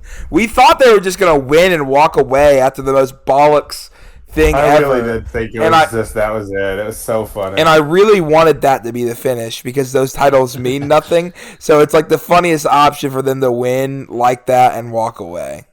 But no. We had to have an actual match. Man, they the house needs to call up the Good Brothers and see if they can, get some of that negotiating power back, True. Because I'll guarantee you the Good Brothers would not be sticking around for that match after. Dude, imagine never 6-man. Got the 1, 2, 3 skis. We're out of here. Never 6-man champs. The Good Brothers and Don Fale representing the house. Oh man, don't tempt me with something I can't have. Did y'all 1 second. Y'all keep talking. Well, this is the part of the show where I realized it was the main event. It was 2 a.m. Me and Cooper had ridden back from North Carolina that whole day, which I did sleep through most of the day on the way back. Cooper put on the podcast and he wasn't talking. I just knocked out. But I was very tired. And so I said, Jack, if I try to watch this match right now, I will not remember most of it. I need to give it the time of day. So instead of watching it then, I then gave it the time of day by watching it during the podcast. Mid-show. Right. Mid-show. Whoa. This image is awesome. I was just asking if y'all saw this new hard family portrait. Except don't look at Owens. Look at Yujiro wearing the fucking, Hawaiian. You know what's funny? He's the uncle. He's Unk. I looked at the image and I zoomed in and scrolled to the side and I saw Sonata, I saw Sho, I saw Doki, and I was looking at them. I didn't even see Owens, and you said don't look Owens. I scrolled back and there he was. He appeared. Oh man, dude, Sonata's got the most my stupid son energy. Oh, I've been seeing out of this whole picture. Bro, Fale dyed his beard. He did. It's very blonde. He's had his beard dyed, hasn't he? No, he's been gray. Yeah. No. Oh yeah. I think it was blonde when he first became. Well, he had it blonde when it was the Rogue General. I think it's been less dyed since doing Dawn, and then he clearly just got it sort of re-upped. Is Narita wearing is he wearing a bald cap or is that just his hair? No, it's a baseball hat. He wears a baseball hat. Guess what I thought? He does not want to be there. Narita does not care. A ball cap. A ball cap. I thought you said a bald cap. That makes more sense. I heard bald cap too. I need just Don Fale in that fit with those stupid square sunglasses. I want that as my profile picture. That's the Don, bro. Mm-hmm. That's going to be my new Discord image. But yeah, the main event. The main event, we had the World Tag League final. It ended up being Kid and Tsuji versus Oiwa and Zack Sabre Jr. And I'm not much of a MOTY candidate guy like my co-hosts, but if I was, this one would be up there. It was really, really good. I don't know, Logan, if you were paying close attention with it being on in the background. I loved this match. This is a fighting spirit match of the year for sure. I got one of the participants with me in the room right now, Jack. That's right. I see that. He keeps on yelling at me. Yeah. He keeps throwing the title. I know. This was a long one. This is one of the longer New Japan main events in a while. It went 32 minutes 40, and the main goal of it really was actually to finally get fucking Oiwa over after so long. They really focused a lot on giving Oiwa the time of day, and I was happy about it. A lot of there was moments where Tsuji and Zack, rekindled their little rivalry. There were moments for Kid and Zack. But it was all built around Suji and Kid's interactions with Oiwa and Zack sort of trying to let himself fall to the background so that he could give Oiwa the big win. And it did end with Oiwa getting a shock discus lariat, the grip lariat for the win. And yeah, Kid and Suji seem to have in some ways worked out their differences. I'm sure it'll come back later, but for now, they're back on the same page. Even with the loss, they're doing all right. And Suji's focus is on Wrestle Kingdom now, and Kid's focus is on the United Empire again. Zack and Oiwa are the champions. It's Oiwa's first major win since he debuted or since he returned. They in the TMDK way, they went for something a little different for their challenge and decided that they were gonna stay out of Wrestle Kingdom this year, and they would instead challenge in the main event of New Year Dash in Ota Ward, which, I mean, a lot of people are clowning on, and I think I mostly agree. I think it's a bad idea to leave the KOB off the card, unless, of course, they are joining United Empire or something. I think it's a bad idea to leave them off the card when they're really the hottest act in the company right now. But at the same time, you guys know as well as me that of all the title matches that get shafted with not much time at Wrestle Kingdom, it's always the tag titles that kind of feel it the worst. They hardly ever get the time of day, and I can understand wanting to make it, more of a big deal for that reason. I'm a Yeah. Go ahead, Coop. No problem. Yeah, I am mostly, I think, not positive about that particular decision. It just reads to me the Wrestle Kingdom card. I know to be a little different this year because of I think maybe the TV broadcast. Because I know this is, I think, the first one that's being broadcast on like TVSI or something. That's right. In quite a while, and so yes, maybe they're being faced with new restrictions because of that they had not had previously when they were just airing it on Japan World. There's also a chance that they just really, really want to do like a long ceremony for Tanahashi. It's confirmed now that they're doing a whole ceremony after the match. Who knows? Which is likely, yeah. Yeah. But I mean, yeah. Ultimately though, when your other matches so far, include this War Dogs United Empire thing, in which is the 2X thing, which I know is like the big thing nowadays is to do that, but where two participants aren't even announced, and maybe I am just too big of a Knockout Brothers guy, but I mean they're so over. Yeah, they've like during the spell between like Dominion and like I want to say up to the Tanahashi Homecoming show, like that act was pretty much like all that I really saw from New Japan, right? And like it feels just a little shitty to not let in a show that, and we've talked about it before. While yes, we're honoring Tanahashi, also needs to be about showcasing and supporting your young talent who are going to be here after Tanahashi. For one of the really big examples of that to not be on, I think is a real mark of intention. I'll say that. Yeah, I get that. We can move on now to really talking about this whole card because I think the top 3 matches are about as perfect as they could have gotten them. The big ones are great. No notes. Yeah. And then the rest of it is kind of, like you said, disappointing for a Wrestle Kingdom card. It just feels like they missed the mark a little bit.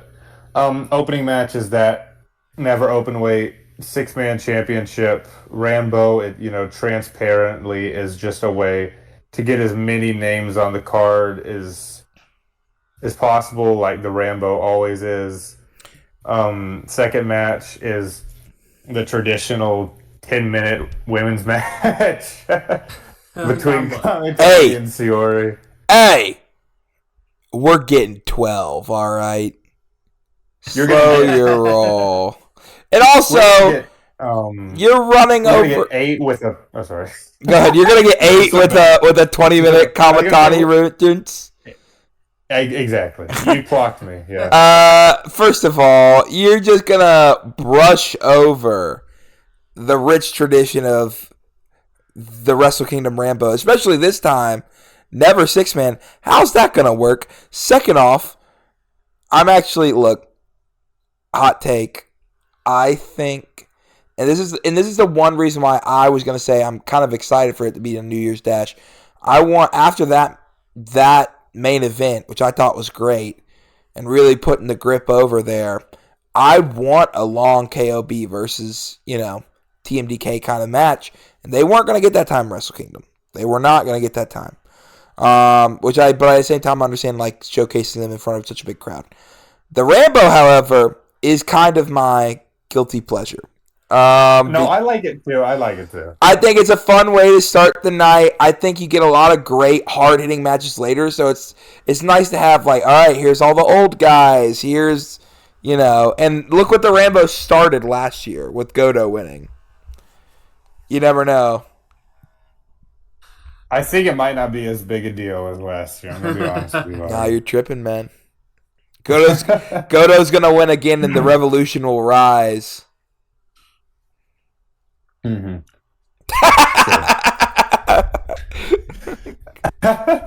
E-Honda time, right? Did y'all see I'm sure y'all saw the E-Honda. Yeah. Oh, we haven't talked about Street Fighter, have we? We didn't talk about it. We got to end the show with Street Fighter. Oh my gosh. No, I'm just kidding. Just to blaze through the rest of this, because we'll obviously go more in depth when we do the real preview before the preview and predictions. I think Kamitani and Shiori are a good fit for this in a way that sometimes, last year was good with Azumi and Mayu are able to put on a good short match. I think the same will be true of Kamitani and Shiori. Will be able to put on some exciting high spots, good hard hitting shit from Shiori. And it'll be fun and exciting to see the top current star in Japan and Saya be in the Tokyo Dome. Then we've got that aforementioned Yui versus War Dogs tag match. Go Jake! I can't wait to see my baby boy back after a year and a half. I'm gonna cry. I'm gonna never mind. Gotta leave it to the imagination. Yeah, right. And then we've got this weird ass IWGP Junior Heavyweight Number One Contenders 4-way. I mean, it'd be a great match if it was for the title. Even if Doki wasn't in it, even if it was still a show, nobody would be complaining about this if Fujita or Ishimori or Desperado were the champion, because it's a great match, but none of them are the champion. So it's just so weird, and this is the one that confounds me more than anything. This doesn't make any fucking sense. Because Doki needs to be in the 6-man round. Dude, oh my god. Desperado, I think, placed a curse on this title this year. I think he conjured up a spell to where the Junior Heavyweight Championship cannot, it can't be defended in front of a crowd that's bigger than 3,000 fucking people. That's the only explanation for this. It's some weird, hobby of his, or some weird, obsession with his, that this title cannot be at the big shows anymore. So that's it's some either a company direction or something he liked that stuck, or something else like that. I just don't know because it's more than just that they have made Doki the champion, right? There have been times when people have been the champion in the junior division or in any division, but have kind of felt like they're not actually the focal point. That's happened in New Japan before and in any promotion before.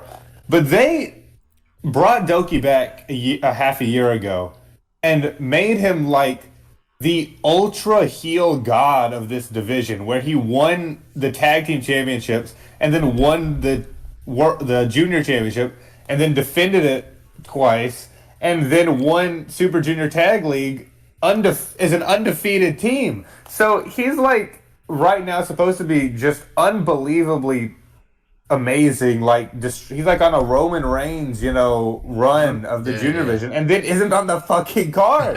It doesn't make any sense. It makes me feel like Tag League was wasted. It makes me feel like his title win was wasted. And the tag title win, everything. It just doesn't make any sense to center the division around a guy that's not going to be at the fucking jump. Jack, you just explained it yourself. He's the god of the division. Why would the god play with the mere mortals of a show that only has 50,000 people in the building? Yeah. Come on, bro. We only work for the small crowds where they see the god himself and they cry. And, like, their bodies melt like that scene in Indiana Jones. We're not going to play for the big ones. They wouldn't get the gravitas that is Doki. All right? Come on, bro. I guess so. I'm still... Hey, maybe if we break like 100K, he might show up.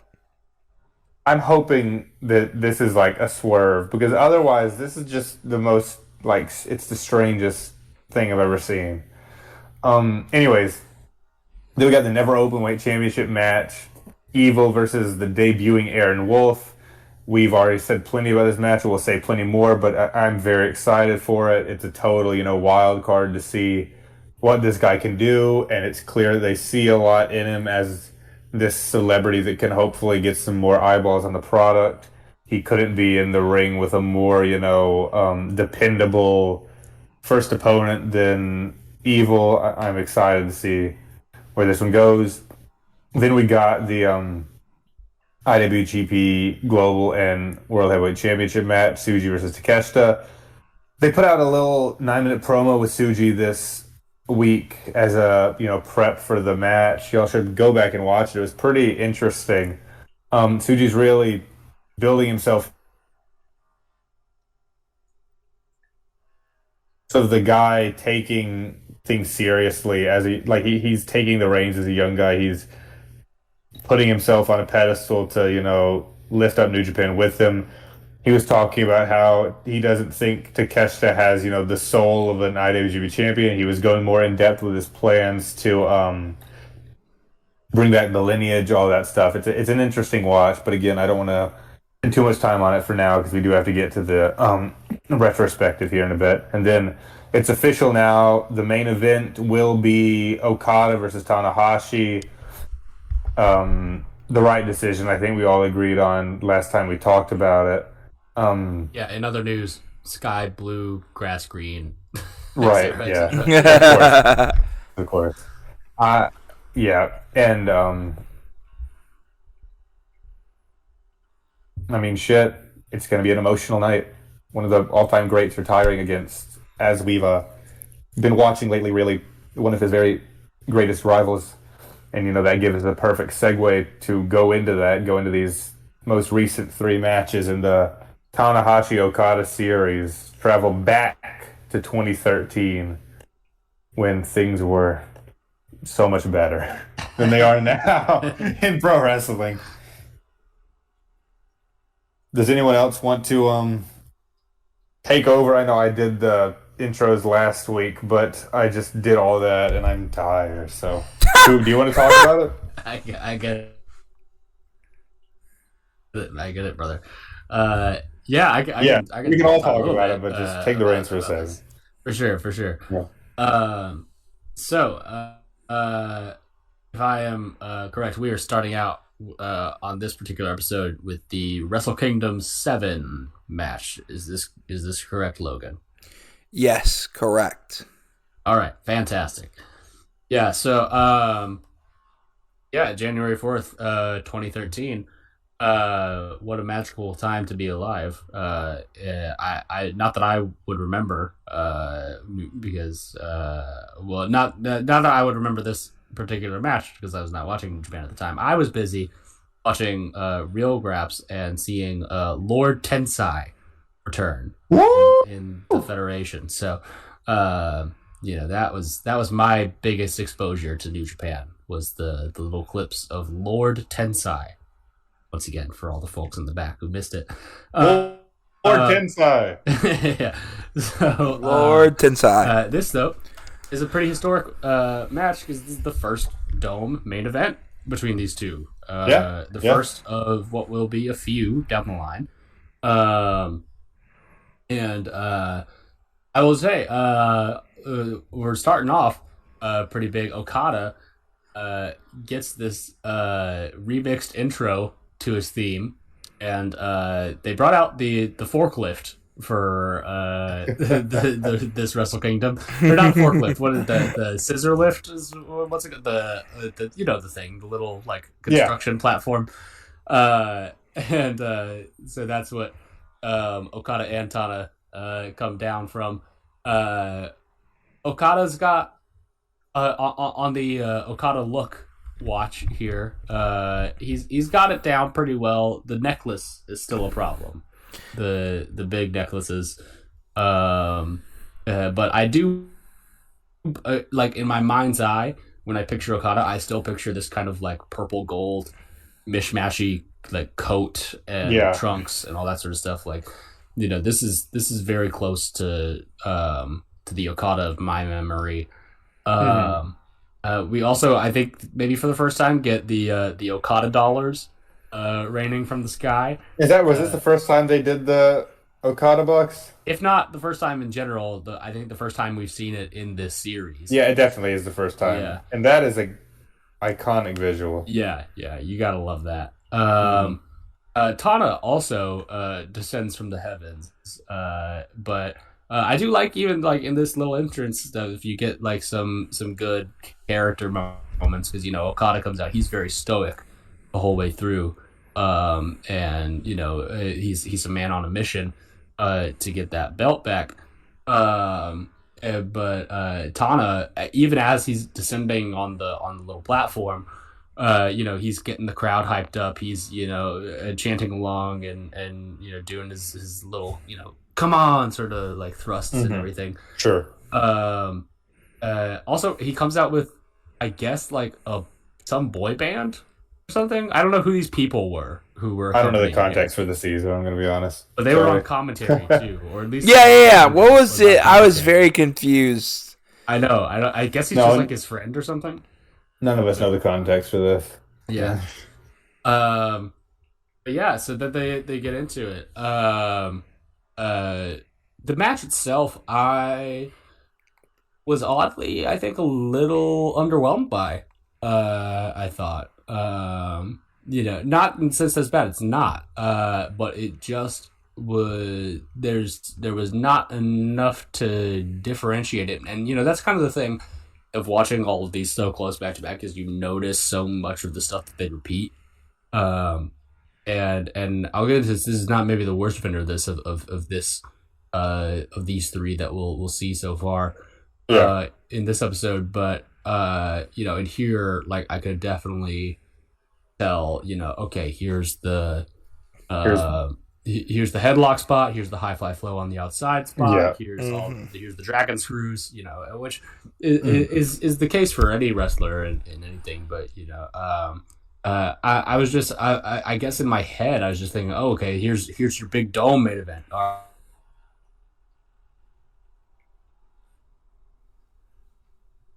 right, they play it very, very much the same as their the Dominion and the New Beginning matches and all. That's what that was going to be the main complaint I levied with this one too. I mean, it's still good, obviously, but it does borrow liberally from that Dominion one definitely, the one we ended off on yesterday or last time, um, and really just kind of with less intensity to it, which makes it come off even worse. It's still Yeah. fine. Like we talked, it's Tanahashi Okada. It's a good match, but for that first Wrestle Kingdom main event, it is disappointing when they've had these other ones that had these just crazy big fight feels to them, and they had it in the entrance, but then it kind of lost it when the match Yeah. started. To me, um, Mm-hmm. you keep going with the play by play, but obviously the most iconic thing about this match is the visuals at the end. We can get to that in a Yeah, for second. sure.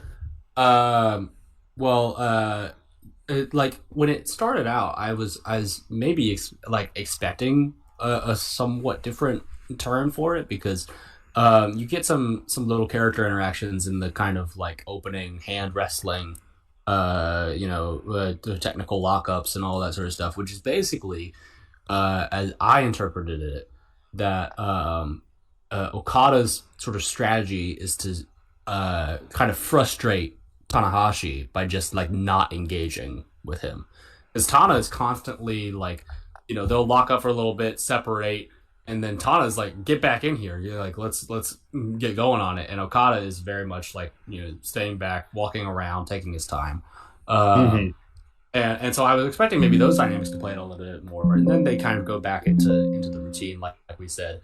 Um, but I will say Tana does pretty much crush most of the early exchanges in this one here. He does even like stuff that big the first time Okada tries to get the big drop kick on him. But then they do get onto the outside, and then there's some of the brawling, and even some of the brawling spots get repeated. Okada loves to put Tanahashi's head through a barricade, is what I've learned, and Hmm. wrench back on him. This would become a spot you see in every single match in New Japan for the next forever. Exactly. Yeah, the barricade. Forever. They never don't do the barricade. um, so he they Okada gets Tana back in the ring, and at this point he's in control. He starts pulling out his weird little Yave shit that I'm fascinated by. He has so many in these matches. His submission stuff is just so odd to look at. I feel, but they let's see. I did take my notes here. Um, okay, yeah. So there. After some more of the weird Yave shit, Tana gets that low drop kick in, and then okay, here we go. Now we smell blood in the water. Now we're going for the knees, and we get the high fly flow on the outside. Um, Tana actually, for his part, I did complain last time. Tanahashi never learns about the knee counter to the high fly flow. Well, he apparently has picked it up because he uses the knee counter for Okada's elbow drop, which I was into. I did not see Yeah, an that was elbow cool. drop countered that way. He sizes up Okada for like this big stinger splash in the corner, and even finally counters Heavy Rain, and gets this big buildup of momentum into once again the most obvious high fly flow knee block I've maybe ever seen. There's a point where if the opponent is laying down for a certain amount of time and you are taking a certain amount of time to get up to the turnbuckle, I feel like we should all kind of gauge it accurately here. Um, so Okada, he for his part, that tries to rally back up. Gets Heavy Rain, gets a lot of his big moves in. They do this Rainmaker reversal sequence into the straight jacket, into the dragon suplex, and there is a point here where Tanahashi starts like pleading with the ref after He gets these 2 counts, and that's a little interesting character beat that I haven't seen. This stalwart guy who always plays it by the book. He's grasping at straws to try to get 3 count here. Yeah, this is something that throughout the Okada feud, it brings that more desperate side of Tanahashi out more and more. Yeah, he's just trying to figure this guy out. And he just wrenches in these clover leaves for dear life, but it's not enough. He tries to get back into it. Okada has these really good moments of struggle, and this is maybe one of the images that you were thinking of, Jack, as well. I can't be for sure or not, but it is one that comes to my mind when thinking about this match, and that's after Okada's big, huge drop kick in the closing stretch here, and as they're struggling to get up, both Okada and Tanahashi kind of clutch onto each other and sort of help and lean on each other to get back up to their feet. I really love that visual. And immediately then, we're into dropkick, tombstone, Rainmaker into the sling blade. Tana, he's trying to get back into it, but there's just this hint of, okay, well, maybe he's getting up too slow. Okada, you can kind of see him sort of rising up at the same time, but then he just flings himself over that turnbuckle. Boom, high fly flow. Boom, back up. He hits the under one, and the ace retains in this first Dome main event. Yes, sir. Yes, sir. I will say, one, we've mentioned the staging. I love the staging. The match was great. It just wasn't like, just when you're expecting Wrestle Kingdom, and you've seen, maybe because we've seen it this many times, what you were saying, but what I came out for is, I've seen Gato, and I've seen this specific form of Gato, but it has been so long since I have seen him without a beard that it feels wrong.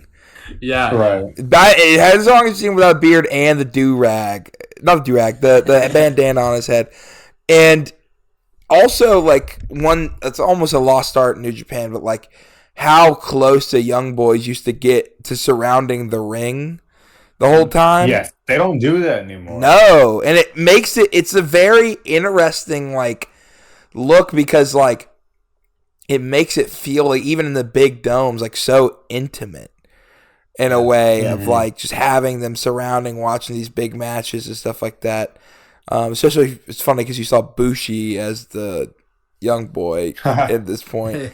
And then I don't remember if it was this match or not. It may have been the G1, but both Sho and Yo were there. Takahashi, Hiromu is in a lot of these too. Yep. Mm-hmm.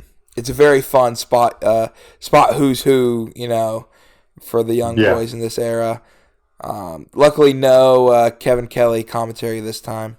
It's coming. Don't you worry. You'll get some more Kevin Kelly. Not in these 3, luckily. No. Or if they were, I was watching the last 2 on mute, so I was just taking the vibe in. But yeah, no, I really enjoyed this. I'm probably the least favorite out of the 3 that we watched today. But I still thought it was great. I mean, it's these 3. It's the biggest stage. You got Tana going over like a boss, putting that young boy down one more time. It's gonna be the last time for a while. So that he really has the upper hand on this guy. So I enjoyed it. What did you think, Jack? Rewatching it. I like this one, but like I said, it's around this time that it starts to feel samey. We're about to get to the one up next that I really adore, and is probably my favorite in the whole series. So I just feel like this one lacks that intensity, that a domain event should have, and that this feud should have. It's a little bit lazy. Yeah. That's all I have to say about it. Yeah, I mean that is kind of the thing that you get, not just with these, with a lot of New Japan main eventers. I find over the years, like the a certain Keiji Muto will, for instance, fall into these kind of patterns after a while. I love Keiji. Don't get me wrong, I love Muto, but you go back, you watch those two Takada Dome main events, and the first time, oh, this is pretty cool, this is pretty interesting, and the second time, oh, you're just doing the first one again. Okay, cool, that's fine. but yeah, but no, then like you said, Jack, this next one, It's Invasion fucking Attack. great. Oh Holy shit. my god, Yeah. this shit will wake you up. Uh-huh. And I don't know This, what it is. I mean, like, yeah, you would think, okay, well, shit, they're in the dome. Maybe they're gonna bust out the big guns here, but no. Instead, I guess it takes a hot as hell sumo hall crowd to get these two going. Because man, it was just like on fire. They come out here. Okada is pissed. He has this great look on his face walking out. And when they before even the bell rings, things are getting a little heated. Okada or Tana, he's pointing out to him like fucking try something this time, you little punk. Like he's calling out to him before the introductions even. Um, and here also is where we start getting the little spots like the Okada clean break, yeah, sort of yeah. thing, that just nailing it. Patting his What chest. a little Yeah. prick he is. Um, you know, and it, Tana is just for as uh absolutely like um as much as uh Okada is giving the business to him here, uh Tana really leans into being the veteran in this match, and I really like Yeah. the way that he nails that. Um, and the the arm work on here. We'll just get into the arm work section of it.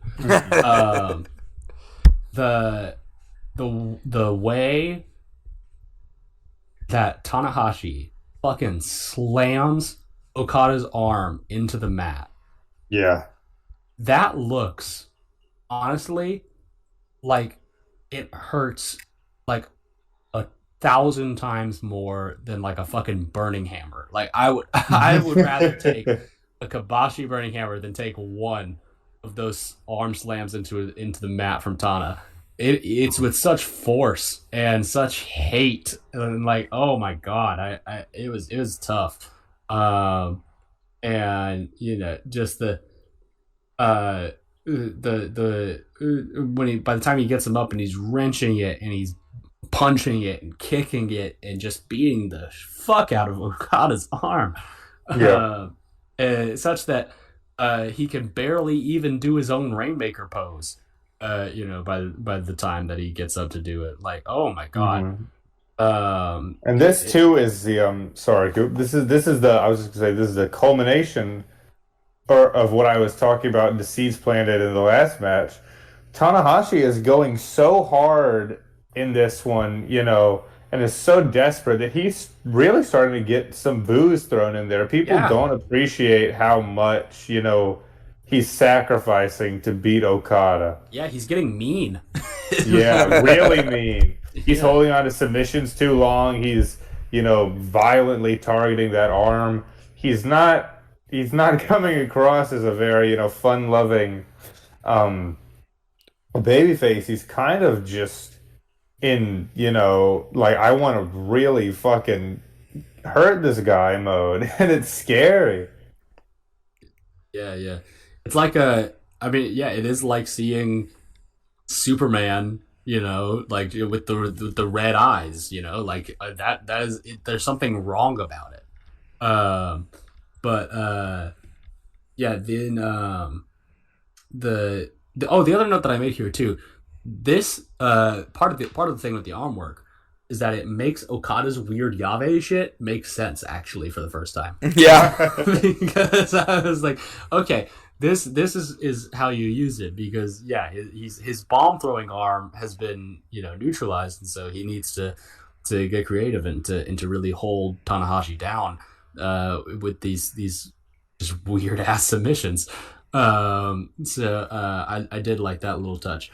But they do still get up for the big spots. He hits his big drop kicks, landing on his arm at one point, and like clutching it, which I thought was a perfect little touch.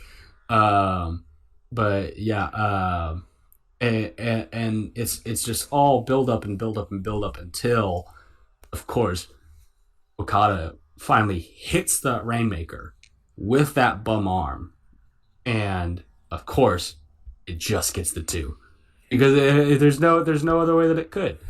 And yeah, at this point the crowd is just up off their feet. Kana, like he just dragon screws like the arm through the ropes.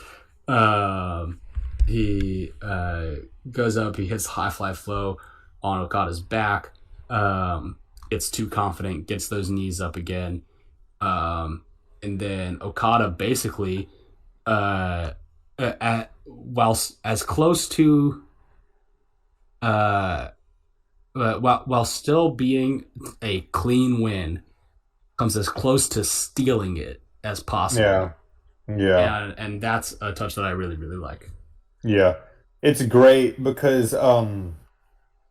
this match proves that it's when you realize that, the Rainmaker shock wasn't a fluke, and that Okada isn't going to take, like years more to beat Tanahashi again. It's like he is actually still on that level right now.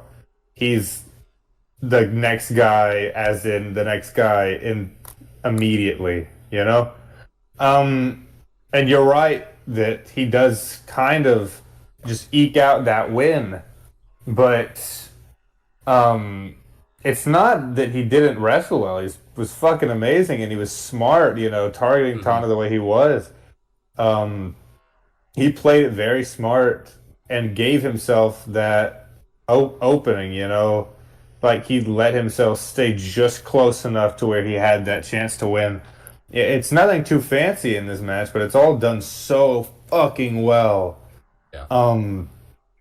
The selling was just great the whole way through. Like Cooper said, you feel the violence through this one.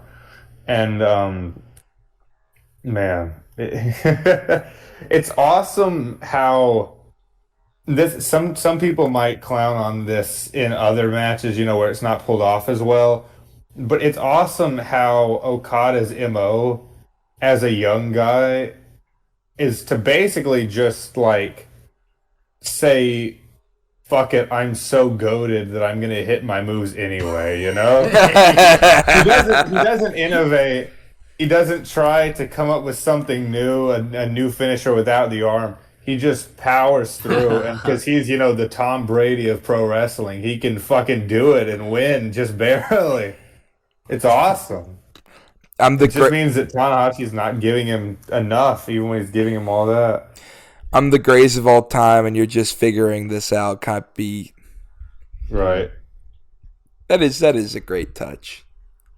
The ultimate FU. You can work my arm the whole match. I'm still hitting the Rainmaker. Right. I did really like, and I feel like the main reason why this one again stands out from the fold is like every other one is Tana's signature. All right, I'm going for your leg. So when you hit that, when you do, I know you're gonna put your knees up, but when you do, it's gonna hurt you as much as it hurts me, kind of thing. And the arm work really, sells that. And I think you see that in a lot of Okada matches now, but this is the first time again. It's still, even though he's a fully formed character at this point, it's still early for him. What's crazy is how good he is still. I mean, this is year 2 of after the re-debut, Yeah.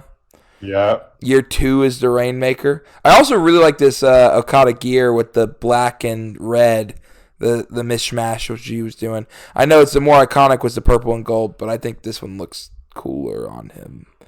And I wish, it just makes me sad watching this gear, and I'm like, gosh, he's in that plain gear in AEW with no swag whatsoever. Fully swagless. Okay, do you know any of the build-up for this match, Jack? Because it was New Japan Invasion Attack was the... Invasion Attack is the modern-day Sakura Genesis. I think Okada won New Japan Cup to get this shot. Okay, yeah. Yeah. I was just making They changed sure. the name in 2017. Okay, So, that makes sense. I was just curious. yeah, okay. Yes. Okada won, sorry. I just was checking real quick to make sure I'm not spouting bullshit. Okada won New Japan Cup after the Tokyo Dome to get another shot at the belt. And then he won... Or why is he back at the next one? Oh, we'll get Next to it. one's G1. Oh, right. We're not at... King of there. Pro Wrestling. I'm sorry. Yeah. We didn't get to KOPW yet.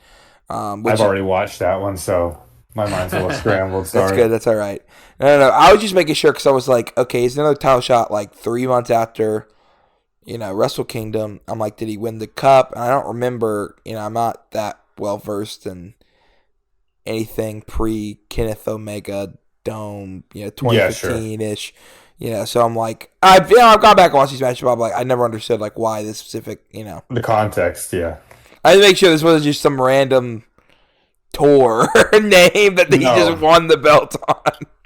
No. That'd be kind of base, though. But yeah, then we move on to the G1 Climax 23, I believe. Am I right about that? This was 23, right? 23. It's crazy because we're Correct. Yay! The IWGP Heavyweight Champion, not World Heavyweight Championship, because I used that caveat earlier this week in AEW, and they said the first time CMLL World Heavyweight and IWG World Heavyweight, because the Heavyweight Championship and the CMLL World Heavyweight Championship have fought before. So I'm being pedantic, but IWG we're 3 weeks away from that accolade not meaning anything anymore because we're retconning this entire fucking title. That is true. That is true. It's going away. Yeah. Whoa. The history book will say that Goto was never the champion. No, You just stopped me cold in my tracks saying that sentence, Jack. I don't know if I can. No, I'm just kidding. I'm about to leave the podcast. I'm sure what will happen is that they're just say that they all count as all 14 World Heavyweight Champions are just being added, and they act like it was never a separate title. You just fold the It'd lineage. be silly. Yeah, that probably. You say that, but actually, the big baby is going over. That is. Yeah. Anyway, It's a win-win for me because either the big baby goes over and continues his reign of dominance, or if he loses, he gets officially added into the official title lineage. So it's coming up, big baby. Yes, sir. They can't leave Goat out of the title lineage. But anyway, IWGP Heavyweight Champion Kazuchika Okada facing Tanahashi for the third time in 2013 and not the last. This is in the G1 with, I believe, a 30-minute time limit. Yes, sir. Yeah. Yep. Always. And Okada, well, not always. Remember that one year where they had 20? No. Yeah. Most years, the good years, they have 30-minute time limits. Anyway, Okada in his corner, of course, Gato, and Tanahashi in his corner. Cooper, say it for me. Oh, wait, who was in Tanahashi's corner? That's Captain Oh my Captain god! New effing Japan! New Yes, I Japan. forgot. Oh my god! It's very funny when the match ended and each respective manager, goes to help their guy, and you see Captain New Japan crawl into the ring, looking like a young boy. Who's that guy? Right. Oh man. Yeah. That's the Bone Soldier, dude. That is the Bone Soldier. The original Bone Soldier. Who played? Did Captain New Japan ever anything like outside of the mask? Was there ever like a point where he was No. maskless? Not when He was given when he was a young lion. Captain New Japan was given the Captain New Japan gimmick because he was a dojo guy who was like, you know how when you go through the dojo system, they basically sort of will no matter what keep you around, do right by you, no matter how dog shit you are. Mitsuhide Hirasawa, Captain New Japan, it was so fucking bad, dude. So bad. But they kept him around as this goofball, just, Yeah.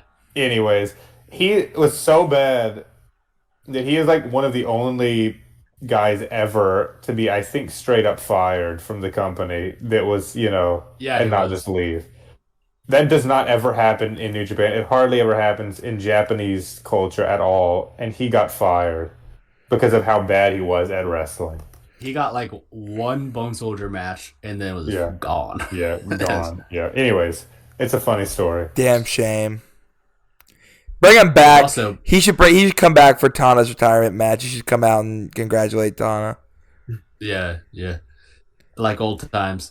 Speaking of which, also, while we're on the subject, Prince Devitt is in the same block as these guys in this G1 too. So never happened today. He would have had to have seen Captain New Japan seconding Tanahashi. So. It is funny that Tana just gets the mascot as his second. You got Gato over there, and then you got like. I mean, come on, man. I thought he was a young lion until I saw him get in the ring. I'm like, nope. I think he's seconding Tana. A young lion, the mascot? Yeah, I mean, Bushi was earlier. I guess so, actually, yeah. Yep. So, Captain New Japan, stupidest gimmick ever. At least it led to us getting Captain Noah and Captain All Japan. That is kind of awesome. I do think, picture. But at least we didn't get Captain WWE or Captain AEW. We could put just you wait. We could put Brandon Cutler as Captain AEW. Yeah, for sure. Anyway, the actual match. Okada in the pink gear. This might be my favorite of his Yave submissions whenever he does the head into the back, into the flip over stretch. I forget what that's called. Yeah. Because he has such a crap eating grin on his face when he finally flips over. And that is like the image on New Japan World 2 is him flipping over Tana for this match.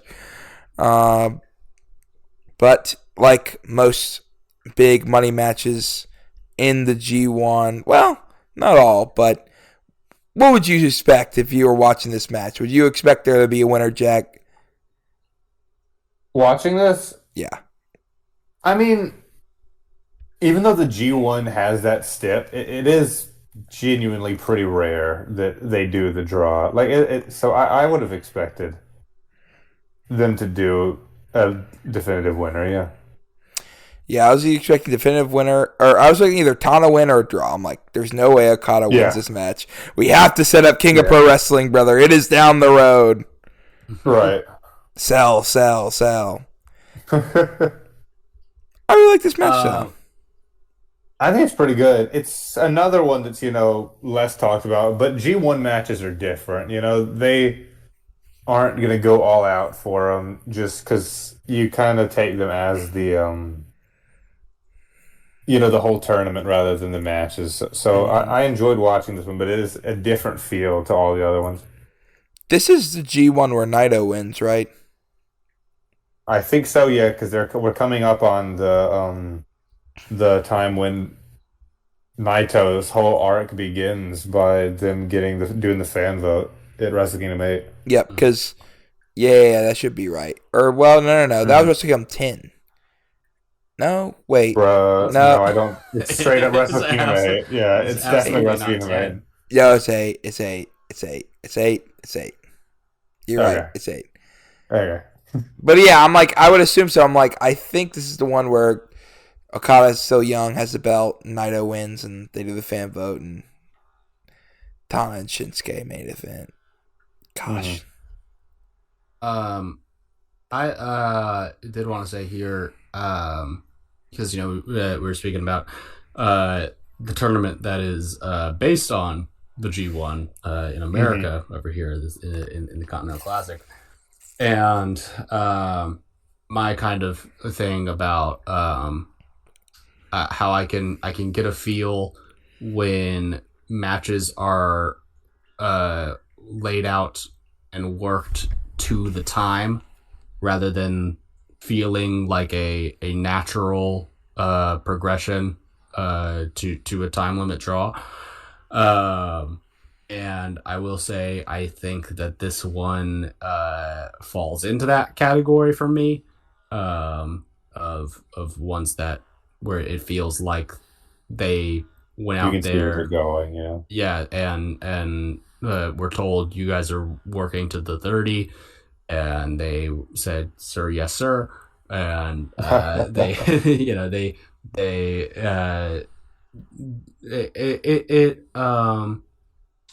I made a note here that Tana, for his part, especially did well to try to justify things going that long, but ultimately they do kind of just end up with spots from previous matches at a quicker pace, which I will say I think I maybe prefer to, like, say, the Wrestle Kingdom style of it, where I think it's fair. They're doing these kinds of things, with the drawn out to because they're trying to get it to 40, right? The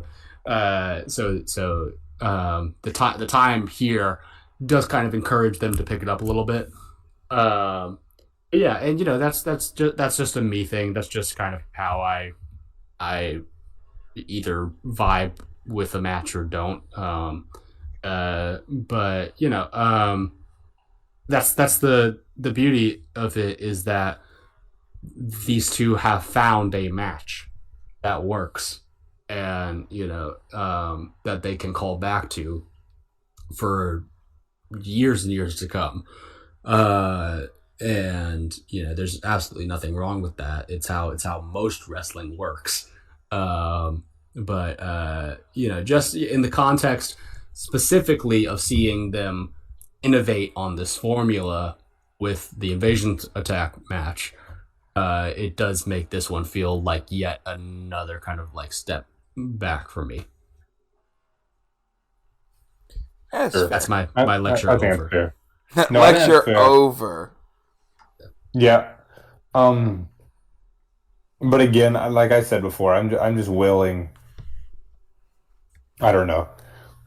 I don't view G1 matches as part of the series in quite the same way. This is like the 5.5 match of the series, or 4.5 really, because the Young Lion one doesn't count either, Yeah, they are absolutely trying to do something different. And serve a different purpose. Like, if we were, and I'm sure at some point we probably will, go over like the Okada Kenny feud, right? And there's the G1 match there, and that is nobody's favorite Okada Kenny match. I'm sorry, I would be hard pressed to find the person who says that, but so sure. Well, I'll say this. We did stop right before, maybe this was, I forget which one.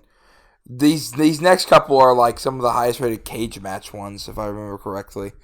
I had to check that back. I did recall seeing like a 9.6 somewhere, so I was like, I don't know if it was the next one or if it was. It might have been the. I think it might have been the Invasion Attack was a 9.66, and then the King of Pro Wrestling one's a 9.6.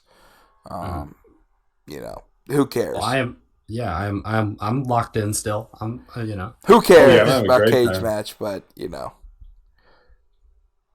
two 9.6s in 1 year. Kind of crazy. Consensus wise. Have you guys enjoyed my gifts this whole time? Tana related gifts in the background. I think it's a grand old time. Yes. I wish that you had never moved on from the green screen one where he's doing the little dance. Yeah, with Liger. Yeah. Yes. Yeah. You guys have said nothing the whole. I'm like trying to get a reaction, and there is none. There is none the whole time. We're professionals, Logan. I will say audio for us. this might be my favorite Tana gif ever, which is him doing the air guitar after winning. Which Wrestle Kingdom is this? This is the last one he won, right? This was Against Kenny, yeah. Yeah. This looks like 13, I think. It's 13. Gosh, it's just a great gift, and it flows so well into each other. Personally, I should have got the machine gun gift. They did have a machine gun and Carl Anderson gift from their last New Japan Strong show that they were at, where they wore that really messed up gear. Yeah, that is insane that is available. It was the machine. It was Machine Gun doing the machine gun taunt. Because there's a bunch of those. Awesome. Anyway, any last words before we hit that outro? Nuh-uh. All right. Go Ace. Go Ace.